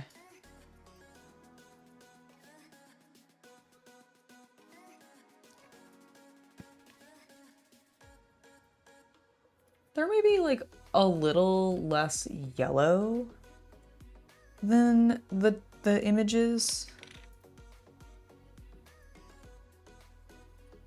But I think they're pretty close, right? What, white balance or? Oh, I'm just looking at just looking at pictures of B1s and being like, are mine too dark? I don't think so. Like, yeah, they have some very pale ones, but they also have like this, Yeah, no. which is more what I'm used to. Like, I'm used to like this yellow of a, and I feel like that's kind of what I've I achieved. think mine. Okay. I mean, I know mine are a bit paler, but Oh, it's more that like I'm looking at the ones that I have just the skeleton horde, and I'm like, is this really just enough? The problem is I feel like it's a little sloppier because I just kind of did it as like a rough wash. And if I had been more, they're just be. you're right. Well, I'm still gonna do the same treatment so that they're all consistent. I think you're over. No, they're my precious babies. Okay, no, I'm sorry. I'm discouraged. No, it's fine. I am probably overthinking them a little bit because they are just B1s, but I do enjoy making them look spiffy. So I think that's what we're gonna do. These guys are basically done. I'm feeling really, really, really happy actually with them. And then we'll go ahead and get some texture paint on them. But I'm going to take a break real quick, so I will be back at around 7:10, and we'll see you guys then. You asked about Baku's sister, and it was literally the very next episode. I knew you were close. I was like, where you are now? Yeah, you're exactly right. And then I was like, you'll figure it out when you get there. All right, guys, see you in just a little bit. I am going to take that short break. You guys should get some food or water if you need it, and we'll see you back in about 15 minutes.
Hello, everybody. I am back. Christopher, I see that you're back in chat.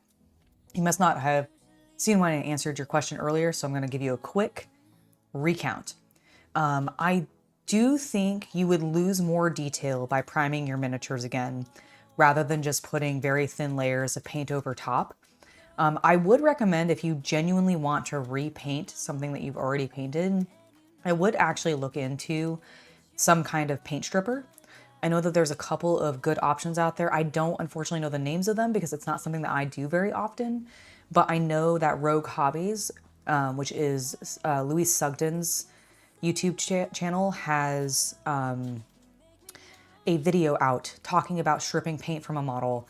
And it is a sponsored video. I do think she was paid by the company that she recommends in it. But from my understanding, from the little bit of research that I did back when I saw it originally, it seemed like it worked pretty well. I was at least seeing people in my comments and like who were messaging me being like, oh, have you tried this? It actually works really well. So I would maybe look at her channel, maybe check out that video, do some additional research. But I think if you really don't want to like just completely strip the paint off your models, if you use contrast colors or something else that's very thin, like contrast paints, you might, asterisk over that, might be able to get away with just doing a reprime and then starting to add more paint. But no matter what, the more paint layers you add, the thicker and the potential detail loss you are going to risk. So if you can avoid it, I would recommend it. But if you really want to repaint it, I would either look at stripping the paint or just painting directly over top what you've already done. I wouldn't add the primer layer in there because primer tends to be a little thicker. Like generally primers tend to be a little bit thicker. So hopefully that helps you out. And hopefully I caught you while you were still here.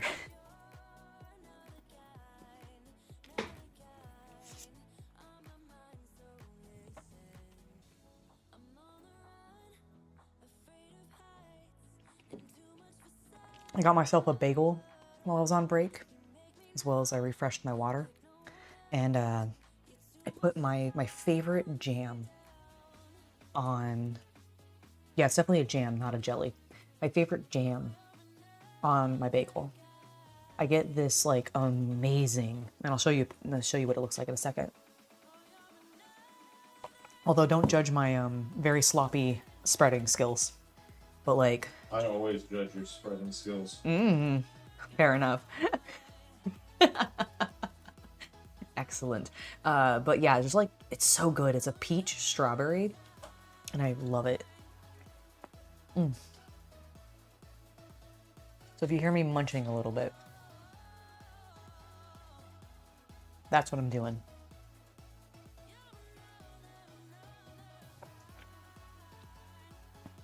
You made a cheese sandwich? Like, just like a plain, like bread and two pieces of bread and sliced cheese in the center kind of cheese sandwich? Or is it like grilled? Is it heated up at all?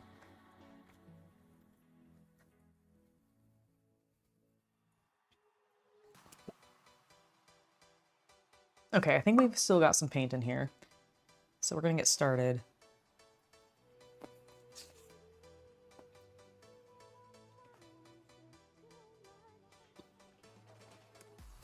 On these bases. I'm also looking to see if I have a little bit of a different brush to spread things around with. I do not, but that's okay. Not a big deal, honestly, as long as you don't let this stuff dry in the bristles. I actually find using a paintbrush a lot easier than their little texture palettes. I was just telling chat that I actually really like using a brush to spread my texture paint around, because as long as you get the texture out of it while it's still wet, you don't really risk damaging the brush.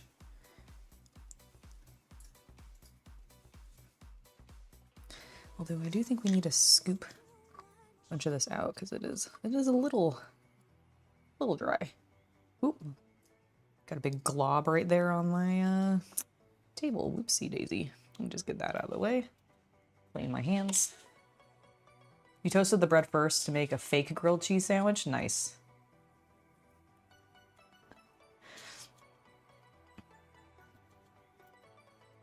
We're going to gently grip him by the model. Spread this paint around.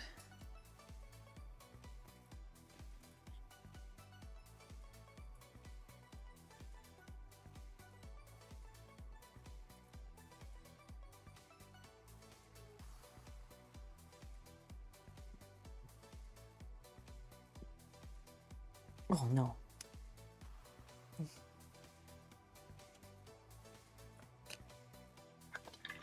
Just got a little bit on his heel.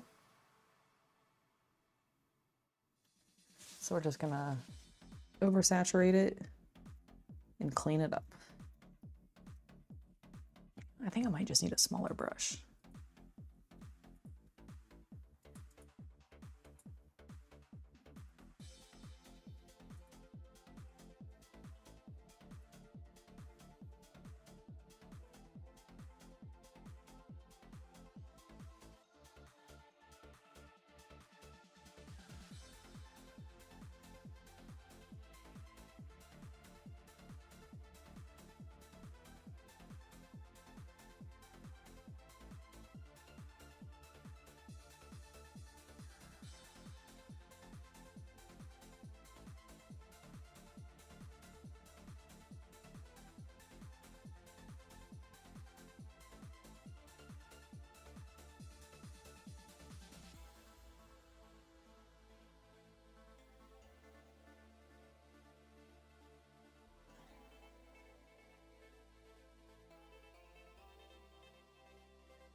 Trying to be a little careful around his feet.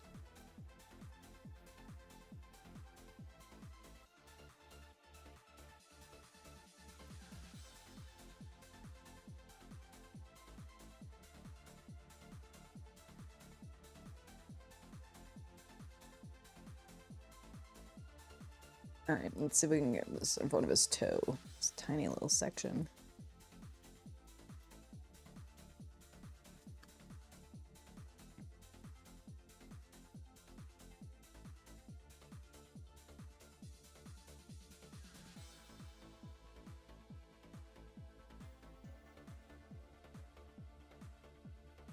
Okay, that was good. I'm gonna try to clean up the side using my finger to pick up any of the excess to just try to give myself a clean rim of our base later.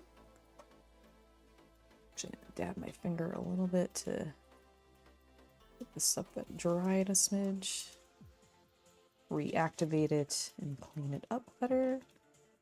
There we go. All right, first one done.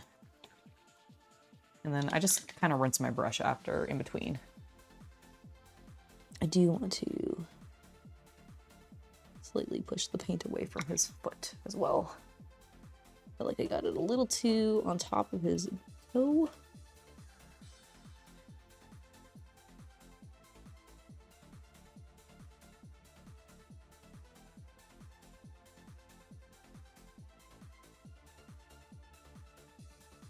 Just spread it more.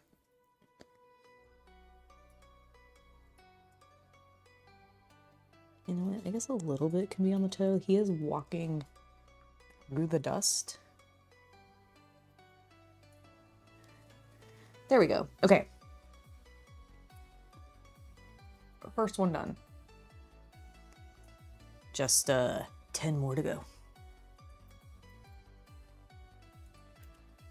More like 40, you know. Well, I mean, just count. of the step that I'm at, okay, you have a Zet's question. Am I supposed to know the lady from the past episodes, or is she a new character? Oh my gosh, Kita. If she has only just recently been introduced to you, then you are not supposed to know her from the past. Yeah, she first appears in her fancy garden room. Yes. And I do think it's tied to when Nox wakes up for the first time, when you've dealt with his nightmare, so. No, you are not supposed to know who she is. You will start seeing her more elsewhere Yes. soon enough. Yeah, her backstory and like the things about like the quirks about her will be unveiled shortly. Cause yeah, when you said that you see what CC means of like you ask a question and they answer it pretty quickly. Yeah, they really do. Kita, it's okay. Come here. You can come up here. I fed you while we were on break. Oops, I forgot I dropped that. Let me just pick that up and put that on the space. Kita Bobita, my sweet little screamer.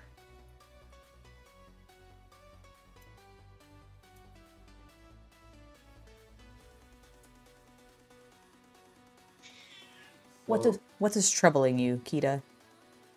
Oh, I'll help her in a second. Oh, is she being a princess about getting up on the...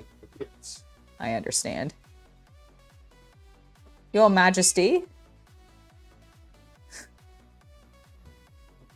Are you tall now? Yes. Father helped me be tall. Oh, look at you walking around.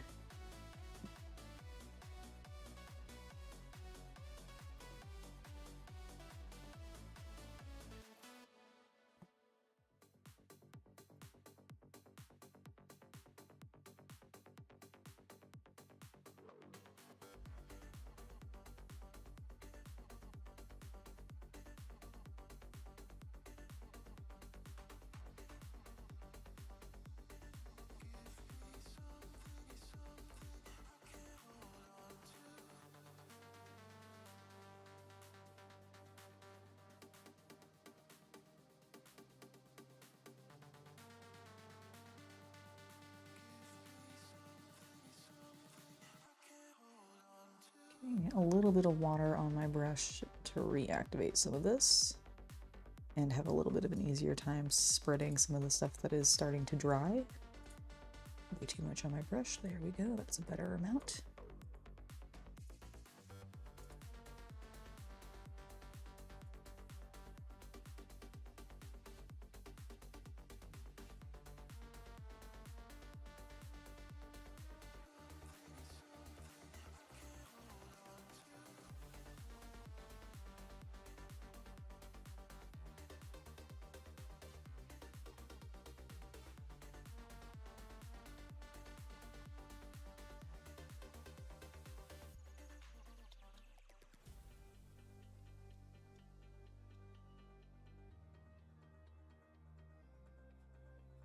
Oh, this is what you were waiting for, the base. To answer your inquiry about your white clay, it's a dry porcelain, easy to work with, takes about 24 hours to dry, and it's about 1/16 inch thick. Okay, very cool. So, can you sculpt it? Because it's clay, could you like use sculpting tools to do like sand dunes or something like that into it potentially? Like, is it soft enough for that? Or would it crumble? I haven't worked with clay well like enough, so I'm not really super familiar with like the properties of white clay specifically. But what I will say is generally how I treat bases is I go with a texture paint, mostly because I'm kind of lazy. But I do know that like you can do, you can go a little bit more like old school where you put like glue down and do some like puffs or grasses effects. Like some people will go crazy and put like build up cork stones basically on their models for them to like stand on before they've even glued them down to the base. I tend to keep mine pretty simple. Use the Armageddon dust, which is what we're working with right now. And I spread that on with my brush, and then I just set them aside to let them thoroughly dry. Once that dries, it gets very like, I mean, it kind of looks like this, the stuff that's in the cap, minus that gray color tone, because that's just from some of the medium that I shook around that's inside of it that got to the top. But like this texture that you're seeing in the top here, that's how it sort of dries. It's a very duney type of vibe. It looks a little sandy, but not like overly sandy. And so I really like that. That's sort of my go-to. And the reason I like to do with like this particular light color tone It's just because I feel like it's flexible in that I can darken it really heavily and brighten it back up really easily. I'm gonna take another bite of my bagel.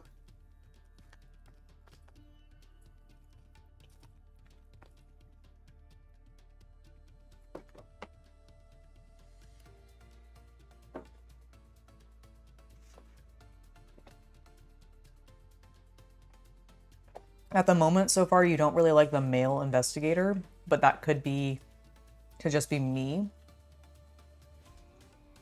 By male investigator, do you mean 3 or 5? Are you talking about a code agent? Or are you talking about the cop who is not part of code, who hangs out with Baku in the real world?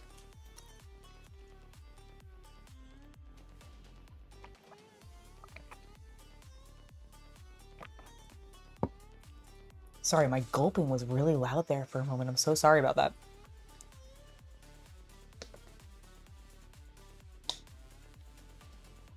All right, let's keep going. Droid, droid, droid, droid, droid, droid.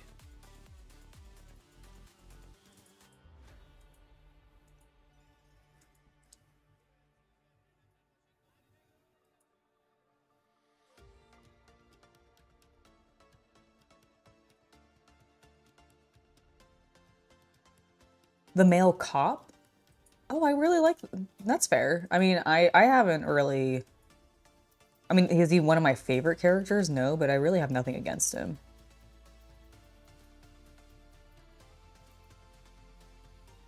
He's kind of meant to be that character who, like, gets thrown into a weird, wacky situation, but only in the I'm witnessing other people have this wacky situation, whereas I don't myself have the powers. Like, he's not a protag exactly, which is why, like, you know, Baku has that role and everything.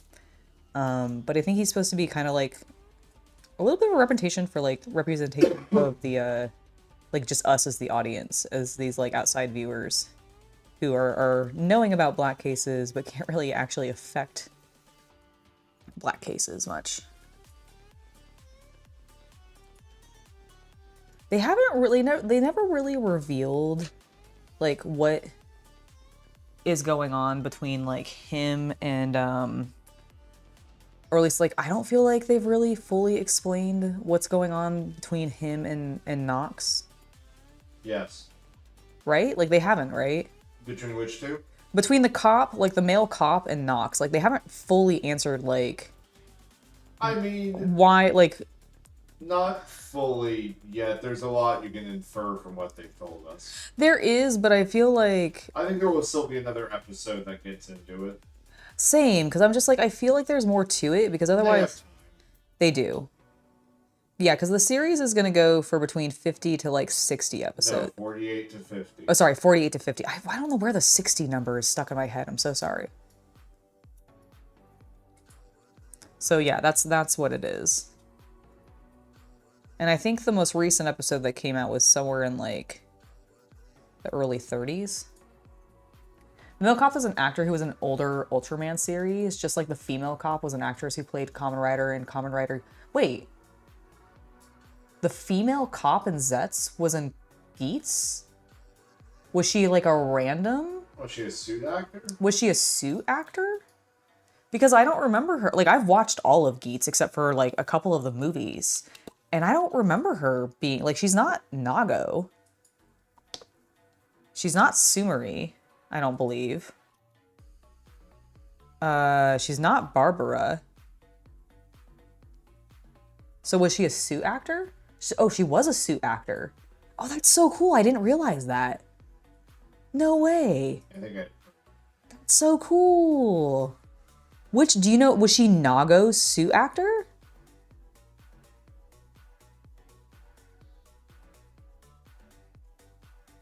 Because if so, that is so sick.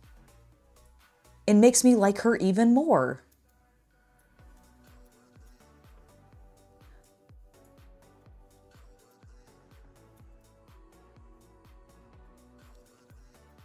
Newest episode was 31. Okay, cool.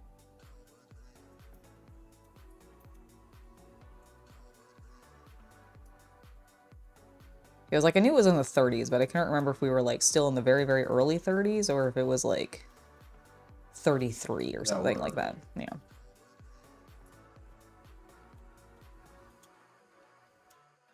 Can't wait for tomorrow's episode. I hope they do more with Dawn. I want more Dawn action.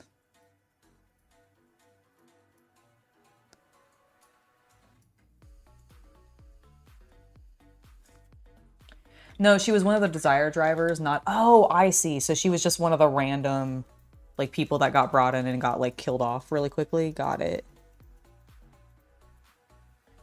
That's fun. Man, I really liked Geats. Buffa was the best. It just got better over time, which was good. Yeah, like, Yeats really, like, in my opinion, went from being like, this is okay, to, my god, I love this. Sometimes ironically. So, yeah, sometimes ironically. You know what my favorite part, I think, about Geats is how many gosh darn music videos there are for it, of those actors singing their little hearts out. Oh my god, it's so good. I listen to Odds and Ends, like, daily. It's so funny. You're an adult. I am an adult. No one can tell me otherwise.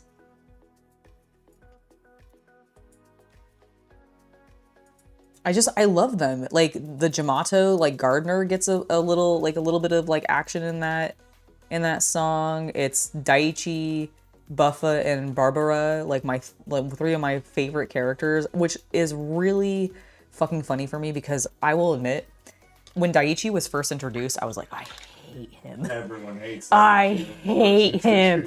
And then he just got so cute. I also really like his singing voice. He's my favorite, actually, in that quartet, technically. Yeah.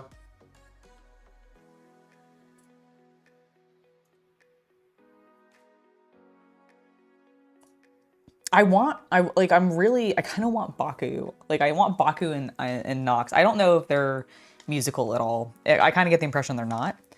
But, like, if Yuki-san, and I don't actually know the name of the actor who plays Baku, so if Baku and Yuki-san could, like, just do a beautiful bromance duet between him and Zetz, like Nox and Zetz, it would be so good.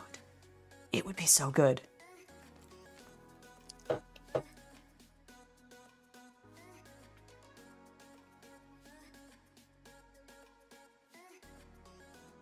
Ah, okay, so when they did the first world reset, she was Kamen Rider Lopo. Okay.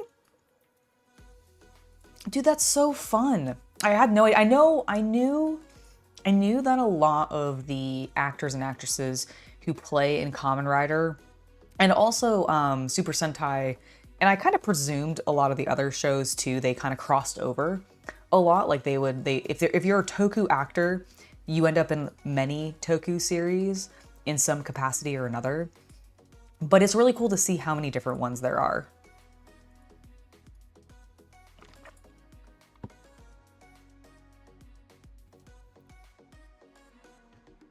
It's made of school glue and cornstarch. Paint's real nice and holds beach sand for texture. Oh, that's so cool.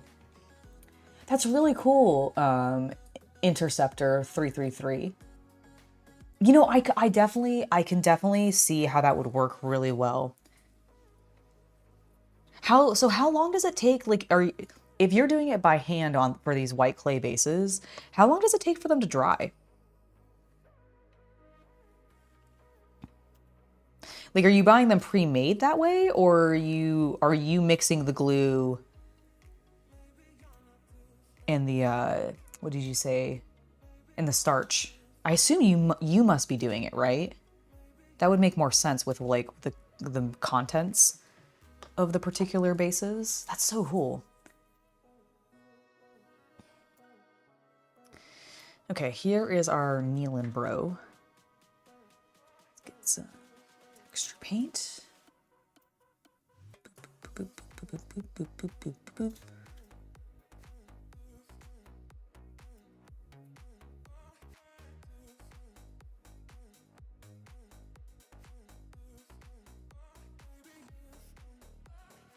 This texture paint stuff is so interesting to me because, like, I don't know if you've been noticing it as I've been working on it, but the more you, like, fuss with it, the wetter it gets. Excuse me? I said what I said.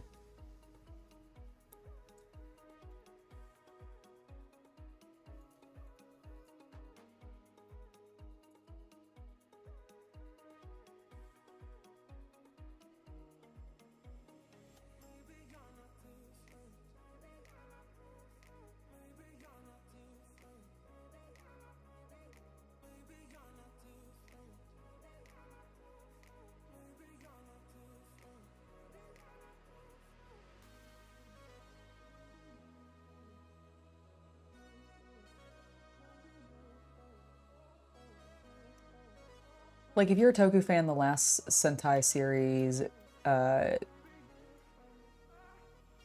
Gozaiger. Oh, did I say that pronounce? Did I pronounce? Gilgeyser? Yeah, Go something like go that. Gozaiger. The way that he's spelling it, Nighthawk is spelling it in chat, is G-O and then Zyuger. So Gozaiger was nothing but fan service. Various actors, both suit and face actors, had cameos, and then they transformed. They did an homage. Oh, that's so cool. That's really fun. Like, I'm. It's very interesting that they've ended Super Sentai, in my opinion. Like, Toy sales, man. yeah, no, I get it. I was watching a video comparing the toy sales of Super Sentai versus Kamen Rider, and, like, frankly, it's insane to me how much bigger Kamen Rider's toy sales are, considering, like, Super Sentai is, I think, their most, like, kid-friendly series. So I'm really kind of shocked by it.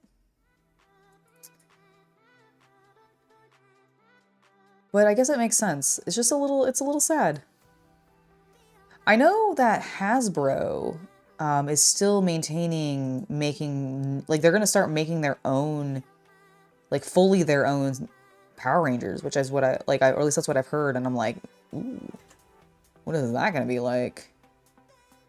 Like, are they gonna commit to the same, like, what are the costumes gonna be like? Are they gonna be the same as what we used to see from Japan? Because that's, like, normally, you know, Power Rangers used all the suit footage from Super Sentai, but they then, like, refilmed and made new stories for, like, when they're out of their suits, which is why we got our American actors and such. And I'm like, what are they gonna do? Are they gonna make the actors who play the characters, like, also get into the suits, I wonder?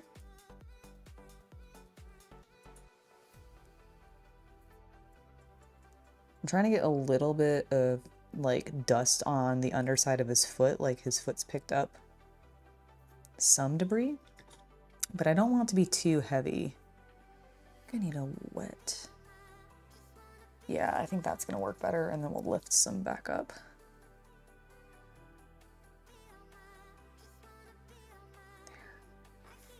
That looks like a dusty foot, right? I think so.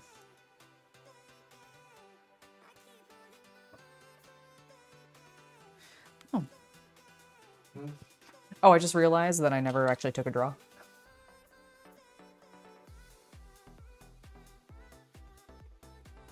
Hello, hello. Lovely to see you in chat.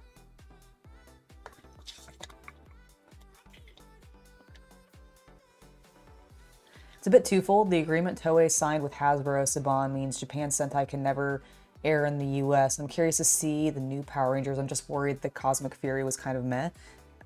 That is fair. That is fair. I will admit I'm also a little nervous to see what Hasbro does on their own with Power Rangers. But I'm also like, listen, maybe they can pull it out and do something really cool. Like, if they just even remotely get the suits anywhere near as cool as what they do in Japan, I think they'll be fine. Like, honestly. But we'll see.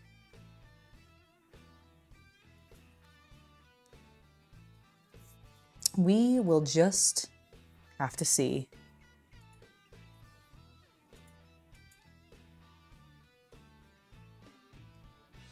So who was everybody's favorite Power Ranger?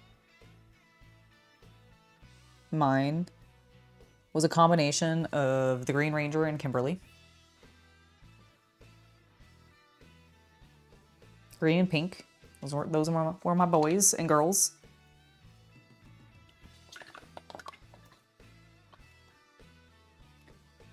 Okay, let's continue. We've got our last B2 to texture.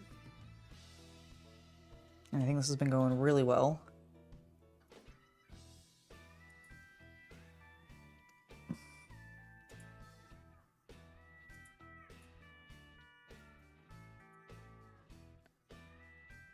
It's a bit, the Cosmic Fury suits were crap. The Morphers were cool, though. A bit functionless. Oh, that's a bummer. Yeah, sometimes they're really hit or miss with their, like, devices and themes, honestly. But, I mean, that can be said for, like, any industry, really, so I'm not gonna hold that too much against them. They've made plenty of really good stuff.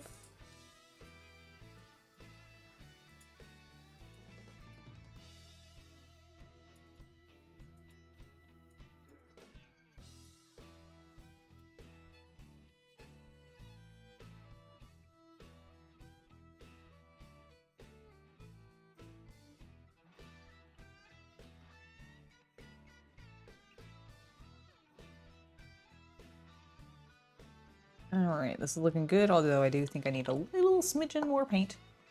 OG green, Evil Tommy was best. I agree. I agree.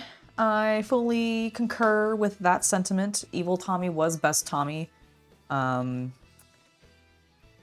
wanted to be the one to save him. I wanted to fix him. I really loved Tommy when I was growing up. Like, definitely one of my first crushes. For sure.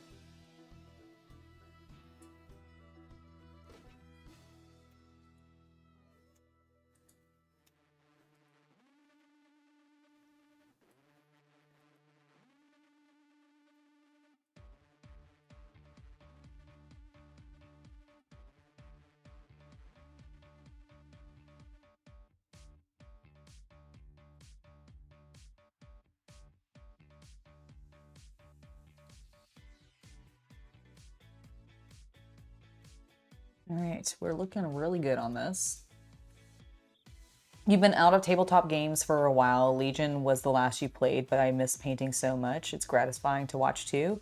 Oh, well, the crusty old crow. You know, here's the thing. Even if you're not playing the games right now, if you do enjoy the hobby side, the benefit of miniature games, in my personal opinion, is that you can just engage with them on the hobby side of it. You don't even have to necessarily play the games, especially if you're not vibing with it.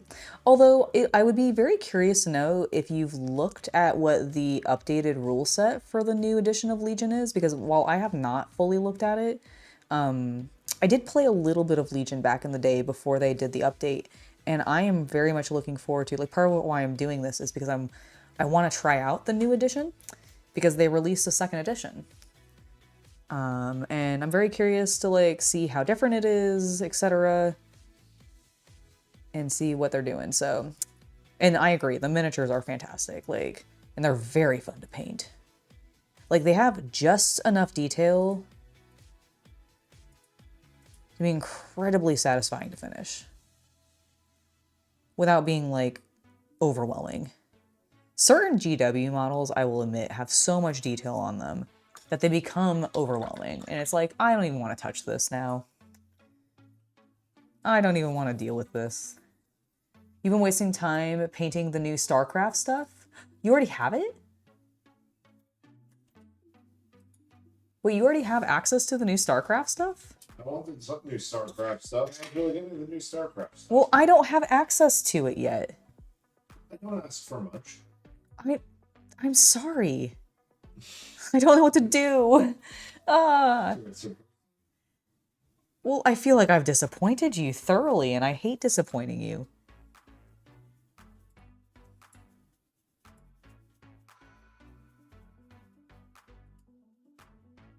Just smoothing out some of this color on the side so it goes away.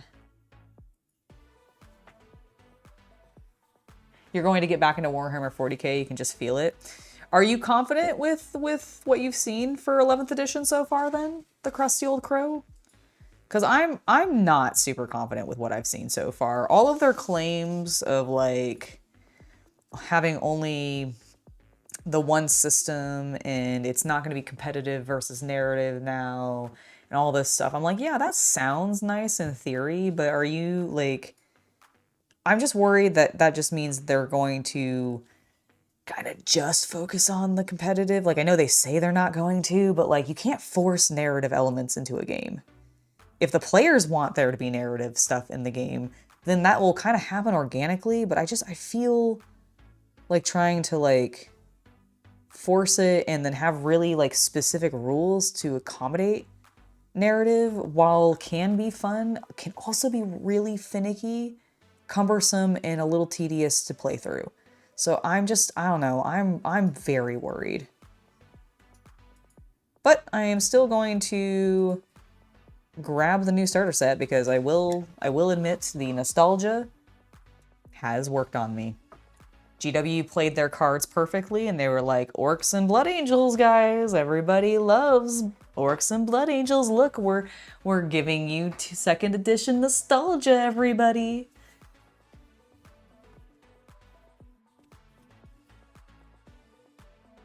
You had to help Jackson get out of a toy box? Did he crawl into the toy box? What a champ. You just joined and you want to get into it, but you just don't know if you can handle the painting. Well, here's the thing, Black Viking. The painting... Oh, one moment.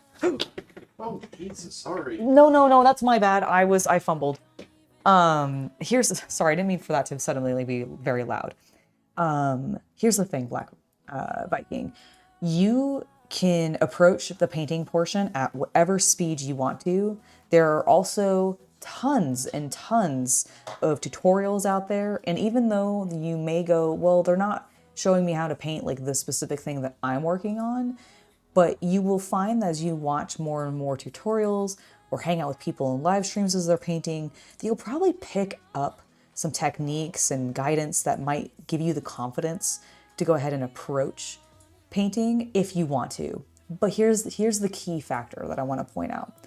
If you decide you don't like it, or it's too intimidating, but you still want to play the games and not use painted miniatures, that is totally fine. Most people end up doing so. Most people don't play with fully painted armies. The only people that you will realistically see definitely playing with fully painted armies are the hardcore, I go to the competitive scenes and play in tournaments regularly types of people. And a lot of them actually pay other people to paint their miniatures because they don't want to have to do it themselves, / are constantly switching what armies they're doing because they're just chasing the meta. So like they like rent armies basically, and they just, or they sell and buy and swap their ones like very often on eBay and stuff like that. So if you don't want to commit to painting, you don't necessarily have to. If you were to get into this, roughly how much do you think I would be spending? So Black Viking, it really depends on how deep you go, how quickly. Like Warhammer as a hobby, especially when it comes to both painting and playing, can indeed be expensive. But you can pace yourself as well and not commit to buying an entire army and all of the paints that you like could possibly ever need all at once. My educated estimate would be if you're buying by yourself, not splitting any like starter set with a friend for half price or anything like that, is probably, and you're needing to buy brushes, paints, like I'm assuming you have nothing. $200. Yeah, I think that would get you started comfortably. And yes, it feels like a lot, but also keep in mind that a lot of these paints are going to last you an extremely long time. You won't have to paying like $120 for the miniatures, then another like 80 maybe to 20 to 30 for brushes, and then another 50 for spray primer and your starting paints. Yes.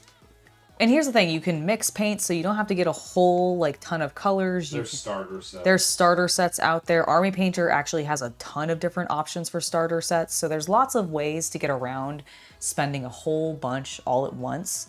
Like, it is an expensive hobby, but an argument that I often had with some people at the gaming club that I was part of in college was the different, like the how expensive Magic versus Warhammer was. And here's what it kind of boiled down to for me. Warhammer is an upfront, more expensive hobby, because I do think generally war gamers in general, anybody who's playing Star Wars Legion, Warhammer, Trench Crusade, any of these kinds of things, Marvel Crisis Protocol, any of these, you're gonna end up spending like a fair amount, like a couple $100 upfront to get yourself started, because you're gonna get like, 500 points worth of an army, enough to get started playing the low cost games, but not maybe a full army yet. You're going to need to get some paints to get started on your colors. And the nice thing about like doing like these Legion models, for example, is Army Painter, I think, actually has like there's somebody who has a license with Atomic Mass Games, and they do make official paint sets for Star Wars Legion. Now, it doesn't cover everybody, but like I think they have some for like the Stormtroopers, which also works for the Clone Troopers, and they have some for like the droids and that kind of stuff. So you can definitely do that. The other thing is like, if you are comfortable and familiar with shopping on eBay, I would honestly go that direction to get your first army. There are so many people who have so many miniatures that they are often just like, I can't keep all of these, I'm gonna sell them. So if you wanna like buy or have the opportunity to potentially buy a much cheaper starting army and get like more bang for your buck than maybe necessarily even GW offers you in their starter sets, eBay is a great way to go. Or Facebook Marketplace, like whatever you're comfortable with, but like there's tons of people selling it online and trying to offload the models that they have.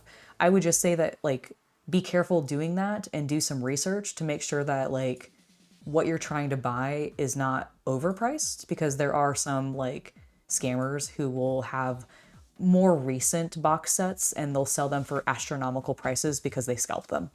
So like, you got to be careful about that kind of thing when shopping secondhand, but you can find a lot of really good deals, really well maintained armies that either are pre-painted or because somebody else did it for you, or are fresh and you can just work on your own and just do it that way. You've been thinking of just doing the painting because the hours to do it at work and you don't have time to socialize. I mean, that's honestly like, I have not played a game of Warhammer 40k in a couple of years because I haven't enjoyed 9th or 10th edition very much. And I'm gonna try 3rd edition. I always give the new editions a shot. But like, if the flow of the game doesn't spark joy in me, then I don't really play it. But you know what always infinitely sparks joy in me? Painting them. Like, that's the thing that I love about miniature games, whether it's board games with miniatures or war games with miniatures or like tabletop RPG miniatures. Like, you can completely never engage with the game system that those miniatures are for, and you can simply just paint the miniatures because you enjoy painting miniatures and you think the hobby's cool and you want to do this neat thing that allows you to flex your creativity and then share that finished product with the world. Like, part of why I started this channel is because I really like sharing the art side of board gaming and tabletop gaming. Like, I love playing it as well, but like, the thing that always brings me back in is being able to paint these little guys. Like, I just think it's so fun. Like, I get such joy from it, and I really feel accomplished achieving a cool paint job and like seeing my skills improve over time and all sorts of things. So like, honestly, if that is the case, if you're like, I think I just want to try painting first before I even like commit to playing the game, that gives you so much flexibility, especially with the secondhand marketplace, to be able to grab bits and pieces of wherever that just strike your fancy on an aesthetic level. Because, like, here's the thing, there are so many freaking cool miniatures out there. Like, Games Workshop has a ton of them, and as much as I don't like them as, like, a game system company, I do really appreciate them for the art that they make, because I love their miniatures. I do think they are glorious. I don't always agree with what they're doing in regards to, like, making kit bashing much more difficult and not encouraging like that kind of creativity with their product, but I will not fault that they have, like, fault them and say that they don't have amazing designers, because like I am constantly like I can go into any of GW's like live streams where they're revealing new miniatures, and even if the stream itself is garbage, their audio sucks, they like are just not doing a good job, even though they're a multi-billion-dollar company, I can at least go, well, they're gonna deliver really cool looking miniatures, and they almost like I don't know if there's been a single, like realistically a single stream that I've walked away from when they've done miniature reveals where I've been like, nope, there wasn't a single miniature in there that I didn't think was cool. There's almost always something cool, and they always deliver in regards to that. It's just a matter of like, I don't really like their game system. Okay, let's keep working. Now that I've gabbed, I'm actually going to take a bite of my bagel, which is no longer warm, unfortunately, but that's okay.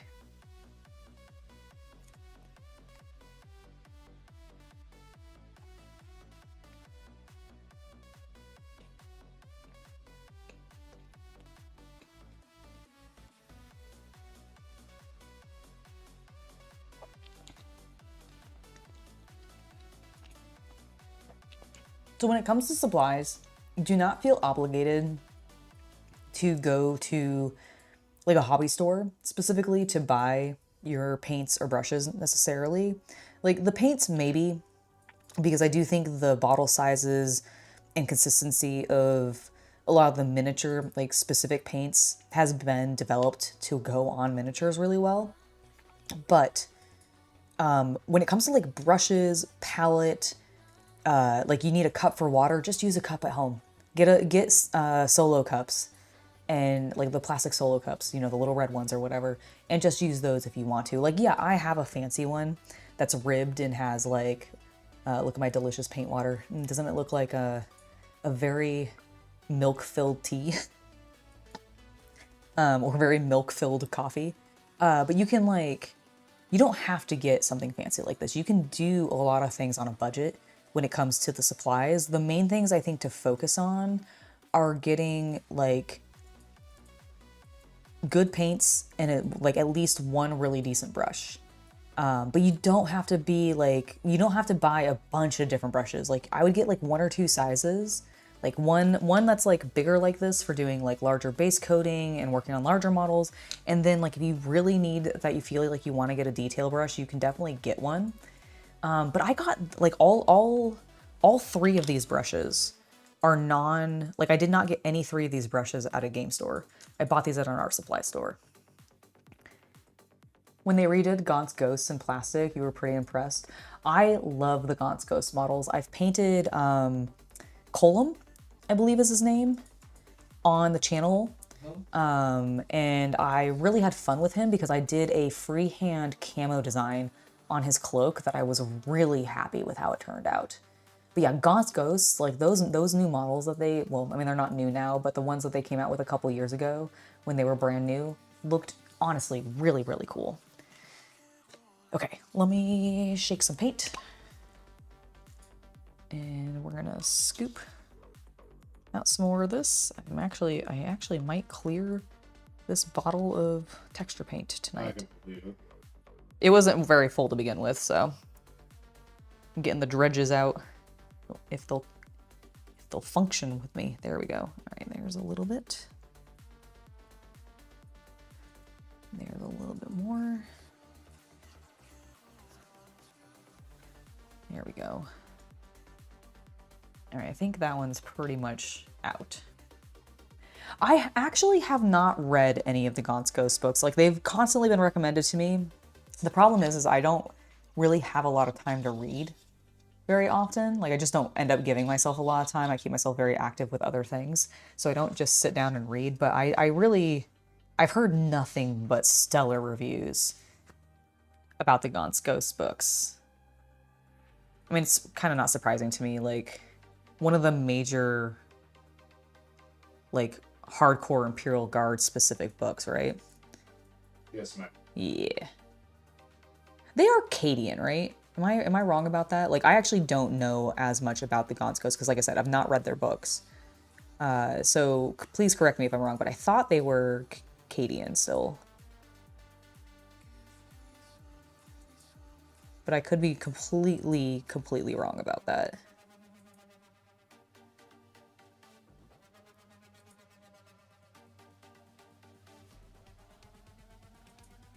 Do I use the acrylic paint pens on minis at all? I have. I have used the AK acrylic paint pens on minis. I don't like using them on super small minis. Like I would never use them on these B1s, for example. Mostly just because, like, while I do think the tip does allow for a decent amount of control, one of my issues with paint pens like that in general, because I've used a variety of different paint pens throughout my art career, I actually am, it's so funny. So when those paint pens started coming out, I was like, wow, these really just remind me of, like, the paint pens that I used to see being sold at the art supply store for, like, doing graffiti art and, like, graphic design stuff, where it's like the really, like, the Modelo, is that what it's called? I don't remember. It's something M. We've talked about it once before. I always get the name wrong. It's something Modelo or something similar, very similar to that. Anyways, the point is I was like, fancy. And they kind of have not changed. And while sometimes those can be really fine if you have, like, a chisel tip, which is what, like, a lot of the, like, They're good for cosplay. They're great for cosplay. Like, I actually, so that's partially what I was going to get to, is like, so no, I don't tend to use them on miniatures too often. The miniatures I do use them on are, like, tanks, like scale models, Gunpla. I've used them on a number of times, and I think they work really well on that because they do give you a certain amount of, like, control that I think sometimes is difficult to achieve with a brush, especially if you don't have a very steady hand or you're just not confident with your abilities, which I think can really affect the steadiness of your paint and how you're holding your brush and everything. Like, if you feel confident going into what you're doing, your brush is gonna move way more fluidly, you're gonna not flail as much, you're just gonna feel better going in with your paint. And if you're feeling stressed about it, like what you're working on, then I do tend to find that, like, you start to do this a bit more, which I also do. Like, there's definitely been footage in videos that I've done, let alone being live on camera during a stream or whatever, where you can definitely see my hand tremble because I'm like, oh, I'm very nervous about painting this thing right now. So that's normal, but you can kind of control that a little bit more, which is nice. I think I got slightly off topic there, but I feel like I kind of brought it back. I don't know. All right, there's the first B1 with this texture paint on. It's gonna look good.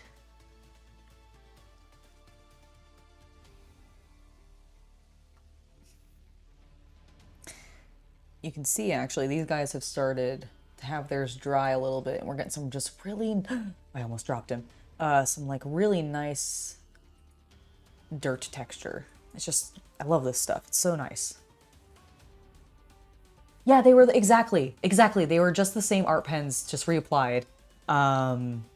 Like, it basically, they remind me of those refillable watercolor brushes that got really popular in, like, well, at least they were really popular at my college for a time for students, because we, like, had a lot of assignments where we had to do, like, sketch this random thing that you saw outdoors or whatever.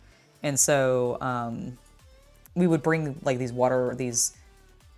watercolor brushes that you put water into, and then you just keep squeezing that out, and it allows you to activate your whatever color of your watercolors you want to use, and then you can mix things and it helps the paint flow, and it was really cool stuff, but I feel like they haven't changed. I feel like I'm still dealing with that same thing, and I was hoping for some kind of innovation on tip, like the tip of the brush. Because I feel like there is a way to just get a little bit of more control / a little bit more of like keeping that tip pointed. Because one of the cool things about the markers, in my opinion, is because they are generally a like thicker material that you're holding in your hand, I feel like some people might feel more confident with that because they're used to holding a pen, but they're not used to really holding a brush, right? Like if you're not an art kid and didn't do that in high school or go to school for it in college or whatever, and you're just jumping into this new, like holding a brush might feel weird. I know when I got started and was first trying to like use nibs actually, like quill and nibs, all of like calligraphy and how you used to do ink like work for comic books. I was really kind of uncomfortable with it because I was like, this flexes so much more. I'm not used to this. And the same thing kind of happened when I started using brushes more to do ink work as well. Because there was specific, like I wanted to be able to pull a really straight line or do the specific technique where you see it in like superhero comics and manga and stuff a lot, where they draw like these feathered lines to show action. Like they're often used as like action lines, and like pulling those and being perfectly straight but having the proper feathered tip where it goes to this very, very fine, elegant point to get this really dramatic like energy, like action moment in your work. Like it's tough. It takes practice, and like I was really nervous about doing that, and I felt kind of awkward holding the brush and the nibs and stuff. But after a while, you get used to it. And so I just think that you have to give yourself time. You got to be patient. And that's why I think you should definitely just like take it at your pace. Like if you want to get into the hobby side of stuff, do so, go at your own pace. And honestly, I do really encourage you to share your work online just to build up your confidence of like feeling like you've achieved a final product. I don't know. I find it helps. Like don't use it as a way to necessarily like super garner, try to like search for genuine critique, because I find while some people are willing to give genuine critiques, sometimes they can also be way too harsh and it can be discouraging, and or generally they'll just be overly nice, which I am guilty of as well. But I also do that because I really want people to just keep trying new things. I think that's very important. Havman, thank you so much for the $5 donation. UNCC, you were so great at answering questions, so encouraging to everyone, no matter what their skill or experience level is. It's why you both are the best. Oh, well, thank you. Oh, well, the rest of you, old crow, you're very, very welcome. I am very happy to give advice on that kind of thing. And genuinely, I really feel like people should just jump into hobby stuff as they feel comfortable with it, but don't ever just completely hold yourself back. Like I feel like even if you don't think you're gonna do an amazing job the first time, that's okay. Most people don't. Like most people's first models are a little awkward or like a little dark or like overly pale, or like there's always improvements. You will always be able to look back at your first miniature that you paint a few miniatures later and go, wow, I've already seen crazy improvement because I've kind of figured out this and I figured out that. And like, I really know that I like to do this to basically get myself started or whatever. Like there's a lot of little techniques out there that tons and tons of different YouTubers and influencers and all of that can encourage you to try. And the nice thing is that you can literally try all of them if you wanted to. Like that's part of what makes painting so cool, is you can hear about a technique and go, that's very interesting. Let me try that. And then after you try that, you might go, but what if I did this instead? And then you try the thing that you wanted to do instead that kind of like combines the first thing that you were learning about in with the thing that is your own idea. And then you get a really cool result. Like that is so rewarding and so like just gratifying feeling. I really highly encourage you guys to like think about the techniques you're applying and how you can use them differently, maybe combine them with other things. Like one of the things that I know is very popular right now is what I do. And this is not something I like necessarily claim to have done first, but like I definitely feel like a lot of more people do this now where they'll use contrast colors in combination with all their other paints that they've been using for years, and they get some freaking stellar results. And I think being beholden to a specific type of paint style or like a particular brand can really hold back your creativity. Black Viking, you just looked up your local shop and they're selling kits that have paint, brushes, and miniatures on sale. Do you think that's a good deal? I mean, it depends on how expensive it is. But normally, if they're MSRP, yes. Yeah, like normally those kinds of deals generally are a deal. I've very rarely seen it where like a game store will combine all those things and not give you some kind of like discount on it. Now, whether or not it's like a huge discount, that's like super crazy. Oh my God, yes, you should absolutely go buy maybe 2 of them just to get yourself started. Or, you know, it's like that's like a 10% discount, not bad kind of thing. Like I don't really know without knowing the prices and knowing like what brands are within, like what paints, what brushes, and what miniature company are they providing you miniatures for. If it's GW and it's all GW products and it's like,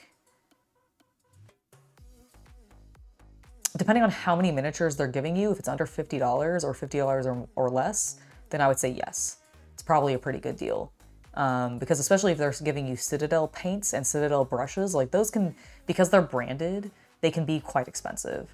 But it kind of depends on like what the brand is that you're getting and what the prices that you're getting them at, for me to really tell you whether or not that's a good deal or a bad deal. All right, before more of this paint dries on my palette instead of on the model, let's get back to work. Good questions tonight, everybody. I think we've had some good conversations. I'm really glad that this new Friday stream has been so active. I just want to say I appreciate those of you who are in chat, have been chatting with me, whether it's been like super consistent or you just pop in and say hi every now and then or comment every now and then. Like it's been really cool. And it makes me very confident to be able to continue doing these Friday night ones as they are and having fun with them.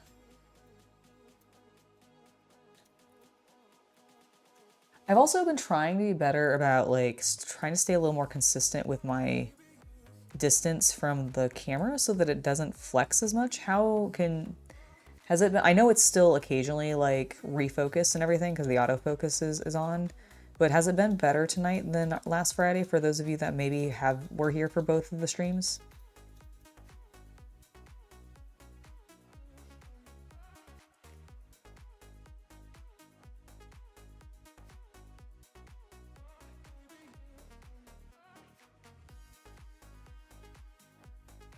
I'm always looking for ways to improve, and I just want to, since I'm not always looking at the screen to see if it's flexing or not, because I'm looking down at what I'm painting and I don't use the camera to paint, I actually just stare at the model. So I'm just like, I wonder if it's been better. I hope so.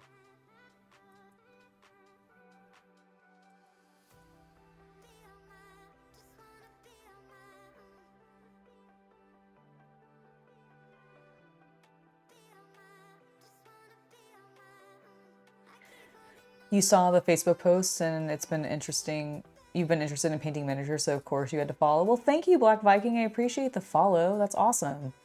I think I saw that you subscribed earlier too, so thank you for that. It has been better, not as noticeable as last week. Okay, perfect. That was what I was going for.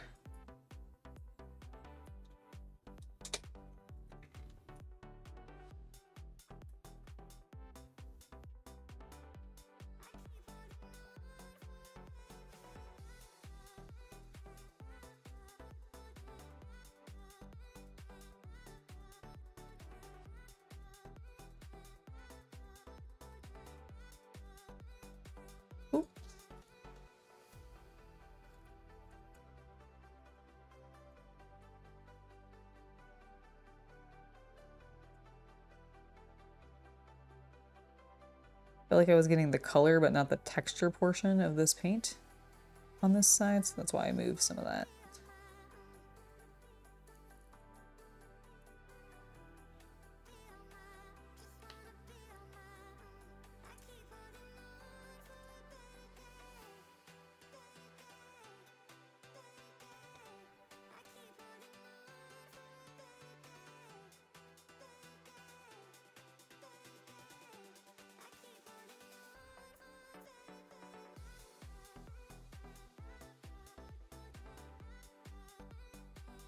Oop, I completely just bumped you.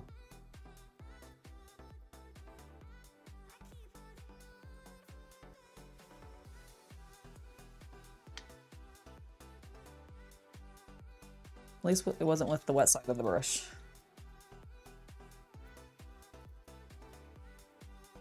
And we might have gone paint.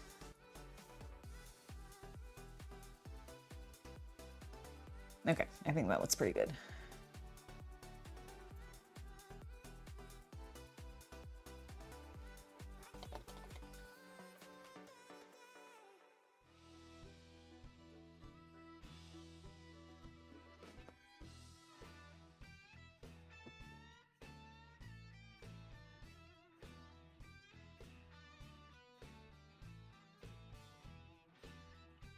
I'm gonna take a drink of water real quick.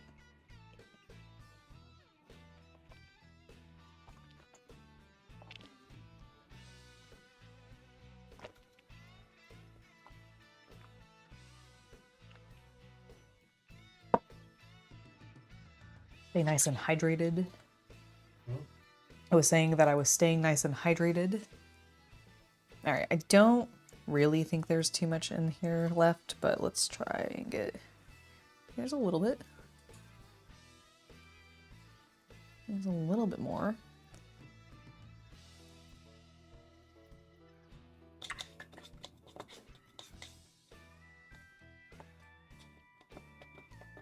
Yay! I'm glad that you've been enjoying the chill Friday streams.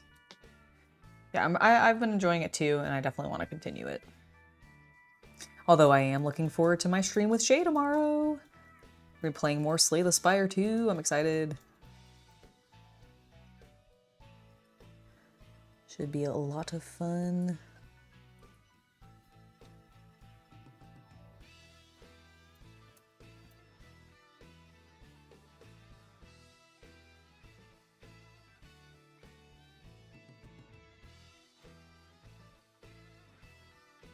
That's gonna be at 1 p.m. Pacific, or your regional equivalent, tomorrow.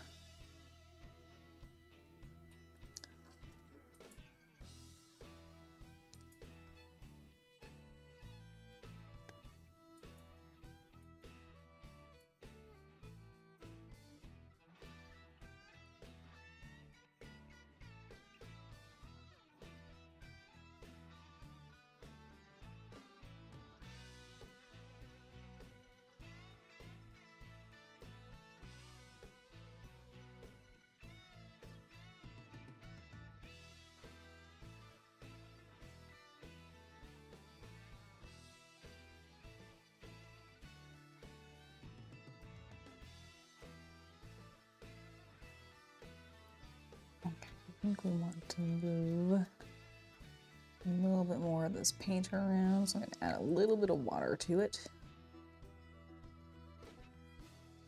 There we go. Good.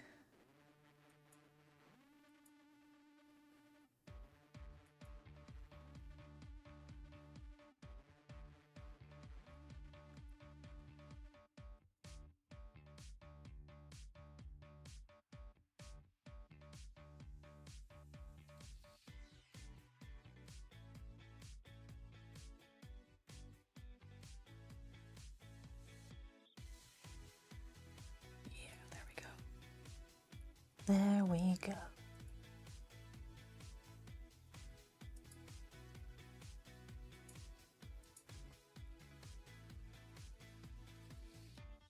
Yeah, I'm feeling pretty confident with how far I've gotten with these, because it just makes me go, okay, cool. I feel good about getting the recording done for like the footage basically. Yeah, next week for this, and I'm hoping I can get it relatively quickly. That way I can kind of start formulating the script and everything that week too.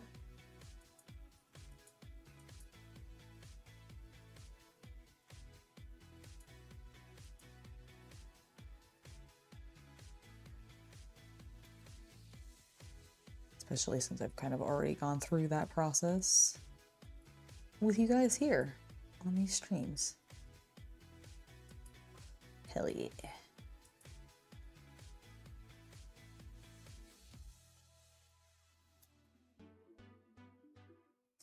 Okay, feeling decent about that. Let's go ahead and rub off the sides to get those a little cleaned up. There we go. I don't mind if the color's there, it's the texture that I'm trying to prevent. You're gonna hop off, you're exhausted. Thank you so much for being here, Black Viking. It was lovely to have you as part of the conversation tonight. I hope to see you again, and good luck with getting started in the hobby. Feel free to pop back into a stream if you ever have questions again. That would be awesome. Thank you so much for being here. So every Friday stream is going to be no face cam, right? Or does it just depend on what you have going on? Meaning if you're playing through a game or building miniatures or terrain. So right now, as it stands, the Friday stream I think is going to tend to still just be a hobby stream, but it'll be a face camless hobby stream. Basically, like, don't get me wrong, I like showing off and everything, but this means I don't have to bother putting on makeup or like putting on like a super cute outfit or anything like that. I can be wearing whatever I want, which might mean that I have no pants on. Gave us time to do stuff during the day. It also gives me a lot more time to do things during the day, and Fridays especially, like, I've been wanting to have like more date opportunities with Chaos Cultist, honestly. Like, I just want to be cute and be able to go out and do things with him, and I feel like Fridays are when things in our area tend to happen a lot of times. Plus, there's just like, I mean, it's going into the weekend. There's just in general more stuff happens around this time. And so we just wanted to give ourselves the opportunity to have the day to go do that kind of stuff and then still get some hobby stream in the evening, and try just doing a little bit more of a chill vibe. Like, not to say that my Tuesday or my Thursday streams when I hobby aren't necessarily chill, but like, because this is an evening one, like, I try to keep my voice a little more chill. I try to keep, the focus on just the painting, because honestly, my thought for these kinds of things is, and I don't know how often my content is used for this. I can't imagine it's used for it very often, just because I'm such a loud person and sometimes make really loud noises. But the objective was to try to give people something that if they really just wanted to put this on in the background, to have some like general chatter about hobby and, a project that I'm working on or whatever chat happens to bring up in conversation. But I mean, like, as we did tonight, we saw that it was very hobby focused, which was really, really cool. So like, that way, if people just want to chill to that and like put it on the evening to fall asleep to, now I have an opportunity for them to have that in their life. I don't know if that's what people need or even want from me, but I've been really enjoying basically having a very like low stress stream. Like, this is very, very low stress for me because, like, again, I don't have to worry about makeup. I don't have to worry about like looking super cute. I can just be here, be myself, be a little square, and have a good time with you guys.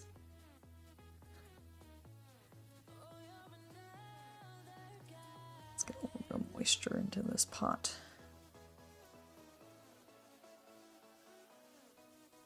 Yeah, now we hear that texture moving around. All right, we just have one left, so hopefully what I just pulled out will be more than enough.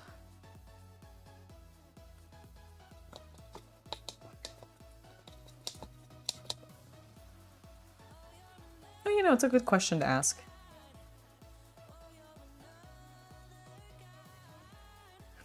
I don't think any of the footage that I capture here will be used for tutorial stuff, but yeah, if I do end up doing any recording during these Friday night streams for like future videos. Oh my gosh, please paint. Get onto my brush. Yeah, it would make it a lot easier. I don't have to like turn myself off, like cut the face cam or anything like that. I just can, I mean, I guess I would still have to hide chat. Yep. But, so I still have to do something. So probably, which is why I'm not really quite doing it that way anymore. Like I did enjoy, like I do still enjoy getting to work on projects, but like it's kind of why I've been trying to do like this big batch. Like we're doing a full army. That way I can do some of the work on stream. I can You do can do the learning on stream and then do the actual tutorial afterwards. exactly. Like basically I can do my like all my test work while on stream of like, do I like this color scheme? Is this the direction that I want to go? And if it ends up being the direction, cool, I've figured all that out already. That means I can just really focus on capturing the footage rather than having to also be thinking about like, okay, how do I want to do this? Because I've already figured that part out. And I'm really hoping that this process will continue to speed myself up, make it a little easier. Yeah, honestly, that's the jam. That is the jam. Does WrestleTalk still use Jam That Jam? No. Okay, I didn't think so.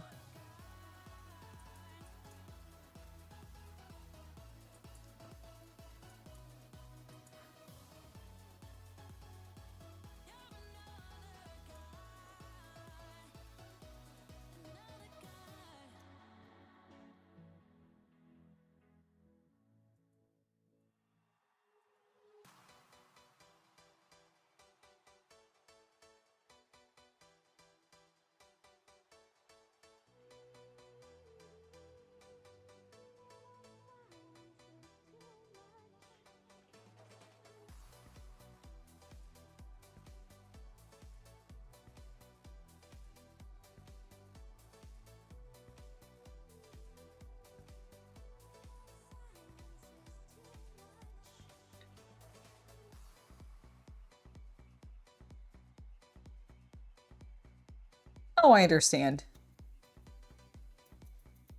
I appreciate that.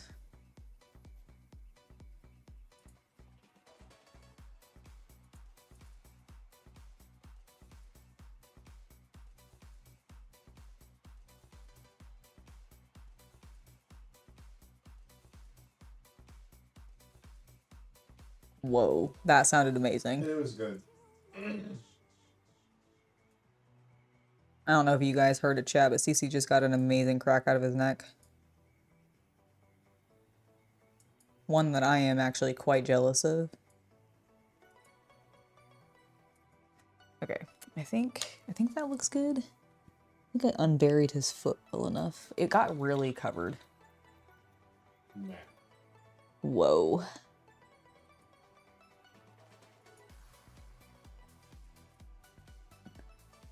Okay, that looks good. I'm going to double check the B2s only because I have a little bit of paint still on my palette.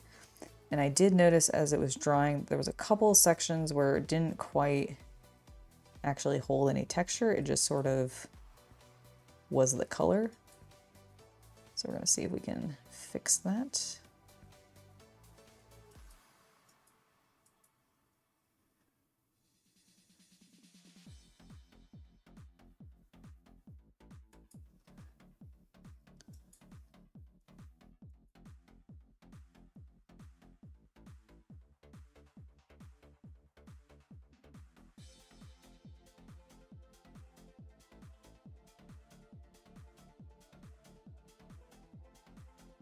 It's one of the other reasons I like using this texture paint is you can also just like layer it a little bit, which is kind of neat. You know, I've never tried that with the crackle paint. I wonder what it would do.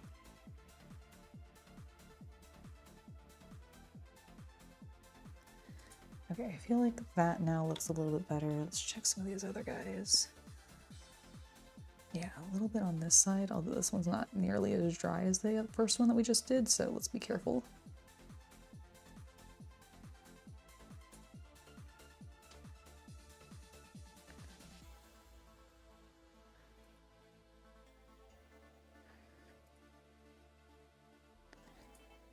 The risk when adding more texture paint, if the paint isn't already dry enough, is that you can pull up what you've already put down. But thankfully, this was already pretty dry. It was just still a little, like I could tell it wasn't fully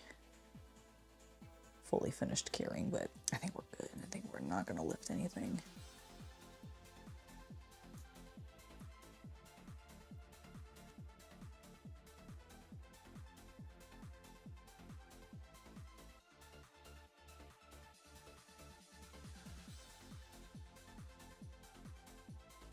Hello, Christopher. Welcome back.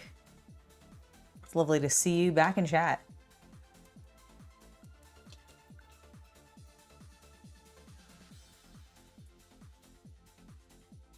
Okay, I'm pretty happy.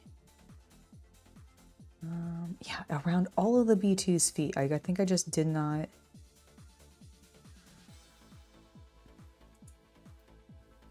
get quite as much texture as I wished I had, and or maybe I moved it back away as I was tidying things up, but let's see if we can fix that. This is again why I'm doing this now and not while I'm recording, because now I can figure out, like, okay, you need to be a little bit more heavy-handed when applying the texture paint to the next batch of them. And don't you worry, there are plenty more B1s. There's actually only 4 more B2s, because the kit only came with 9 B2s and like 30 B1s. And then 2 Droidicas. And a Grievous. A single Grievous. You know, him being a named character and such. Okay, looks good. Just 2 more to check.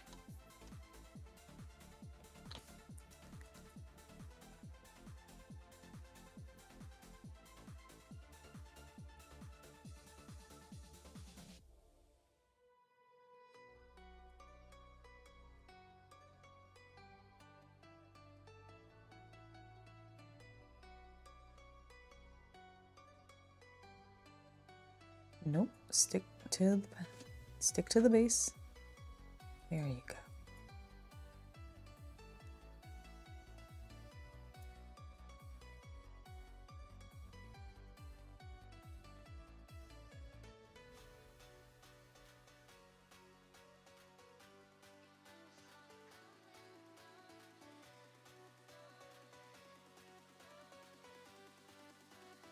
Quick question, what size shirt does CC wear? I have an idea you want to do for next month. That's if you can get it all to work out the way that you hope.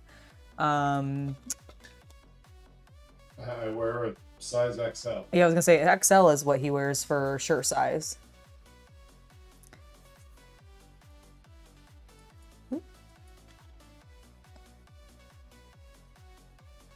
I'm pretty happy with how this one went, but I'm terrified now. I am too. I'm like, what's gonna happen? What is it gonna be?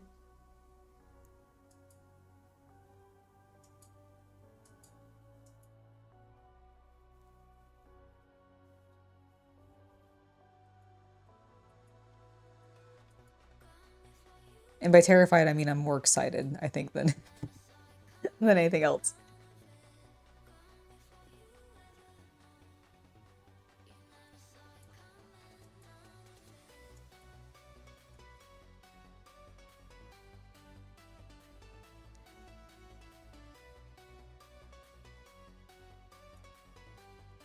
Okay, yeah.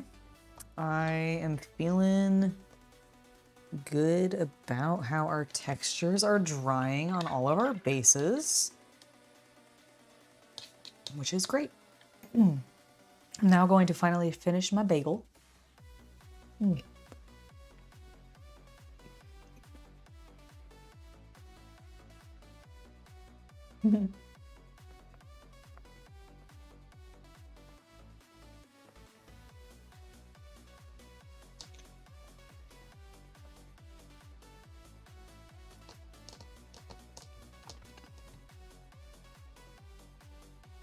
I don't know why I grabbed that. I knew that was empty. All right, a little bit of water.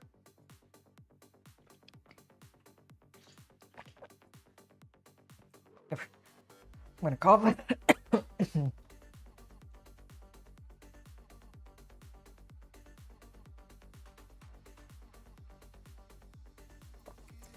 Yeah, definitely inhaled that water in a way that is very uncomfortable. It went down the wrong pipe. So if you notice that I muted myself for a second, it's because I was coughing. Oh my gosh. You were upside down. Guys, my cat is on the beanbag and she was upside down. I'm now petting her little head because she is a soft, good girl. Yeah, you're so good. She really likes being up here with us on this beanbag that we got for chillin'. Ooh, you recently got some Vallejo special effects paint that makes ice. You're looking forward to trying it out soon? Dude, that's awesome. I love special effects paints that do cool things on bases. It's one of the reasons I do enjoy, as much as I'm loath to give them my money, I do enjoy the technical paints from GW because I do like the textures that they get. I've tried a little bit. I haven't tried the Vallejo one. I have tried Green Stuff World's ice paint, which I think worked pretty well from what I remember. I haven't used it in a long time though, actually, so I couldn't give you like definitives, but you'll have to let me know how the Vallejo one turns out for you. Pop back in and let us know, because that would be really cool. Like, I've heard good things about the special effects paints, and Vallejo is a great company in regards to, like, I really like the quality of their paints. I find them a little bit difficult to find in my area just because I feel like, weirdly enough, not as many game stores actually carry them as I would have expected for how, like, popular they are. But yeah, I just haven't used that many of them. Like, I have some of their opaques, but I haven't really tried most of their technical stuff. I haven't really tried like their Insta paints, which is like their contrast equivalent, although I do have a couple of them. I just haven't given them a shot yet. I'm really, like, not loyal, but lazy when it comes to deviating from things that I know work, that I can really achieve as like easy effects for what I have used in the past, which is why I think I do end up sticking with so many of the Citadel colors as much as I do, just because I'm like, well, I know how they behave, I know how to control them, and I know how to get the effects that I want to out of them.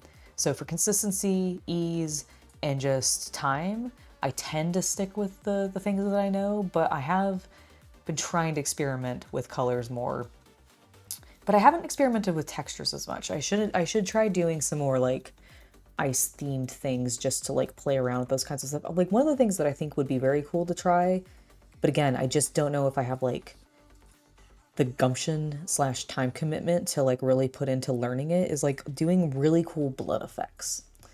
Like, that would be really cool, because I know there's like, I've seen like, I don't know what material they're using. It's some sort of clear, like, I don't know if it's resin, like UV cured resin, or if it's some other like material. I think I've seen like Green Stuff World and a couple other companies like advertising a way to do this, but like, you've seen it where like people will have like a clear medium of some variety that's like viscous is the best way to describe it, because they can put like some on one thing and then like drag a line to another thing, and then you can dye that with like inks and stuff to make it red, and then it looks like really consistent, like a really cool like blood effects. And I don't know, I want to try something like that, but I don't have a good model to do it with specifically. Like, I feel like I would need to get something like very specifically corn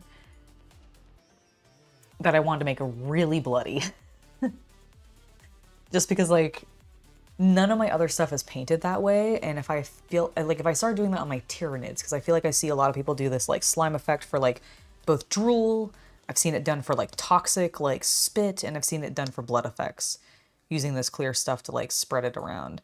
And any of those would be really cool, but I haven't done it on any of my other models, and I'm like, I don't want to go back and apply it to all of those models if I do really like it, because I'm a lazy person like that. And I'm like, if it's done, it's done. But maybe I should try it. You know what? I need to clean this water. It is getting close to 9, by the way. It is. I wasn't sure. Like, I'm at a decent stopping point. Like, I could continue working on the second batch of B1s, but my water's got texture paint in it, so I definitely need to clean it before I do anything further. And it would just be dry brushing, and then we'd end up getting a washover, and we'd have to wait again. I think it's a good time. Okay, then I think we are going to go ahead and call it a little bit early this evening, but I really had a good time tonight. Thank you guys so much for joining me as we painted more of our droids. The only thing that's realistically left to do on these ones that we got the texture paint down on is once the texture paint has fully dried, I will come back in and I will be applying a dark brown wash to the bases. I will then grab something that is similar color to what, like this tan that we're using, and apply that as a highlight color, and then we'll tuft them.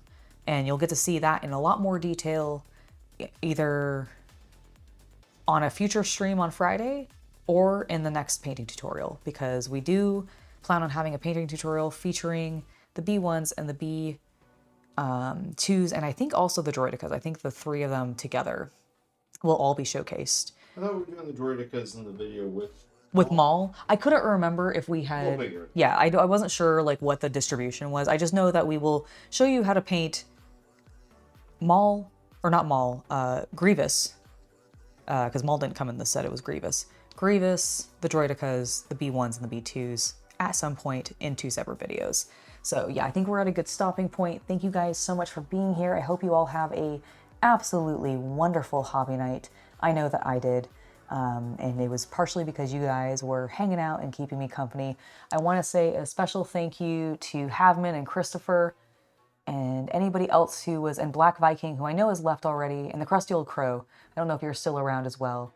But thank you guys for being so active throughout most of this stream, and it was really, really lovely hanging out with you guys, and I'll see you tomorrow at 1 p.m. where I'll be gaming with Shay right here on the channel, playing Slay the Spire 2, so I hope to see you guys there. And until then, have a great night, everybody, and I'll talk to you later. Bye! Bye!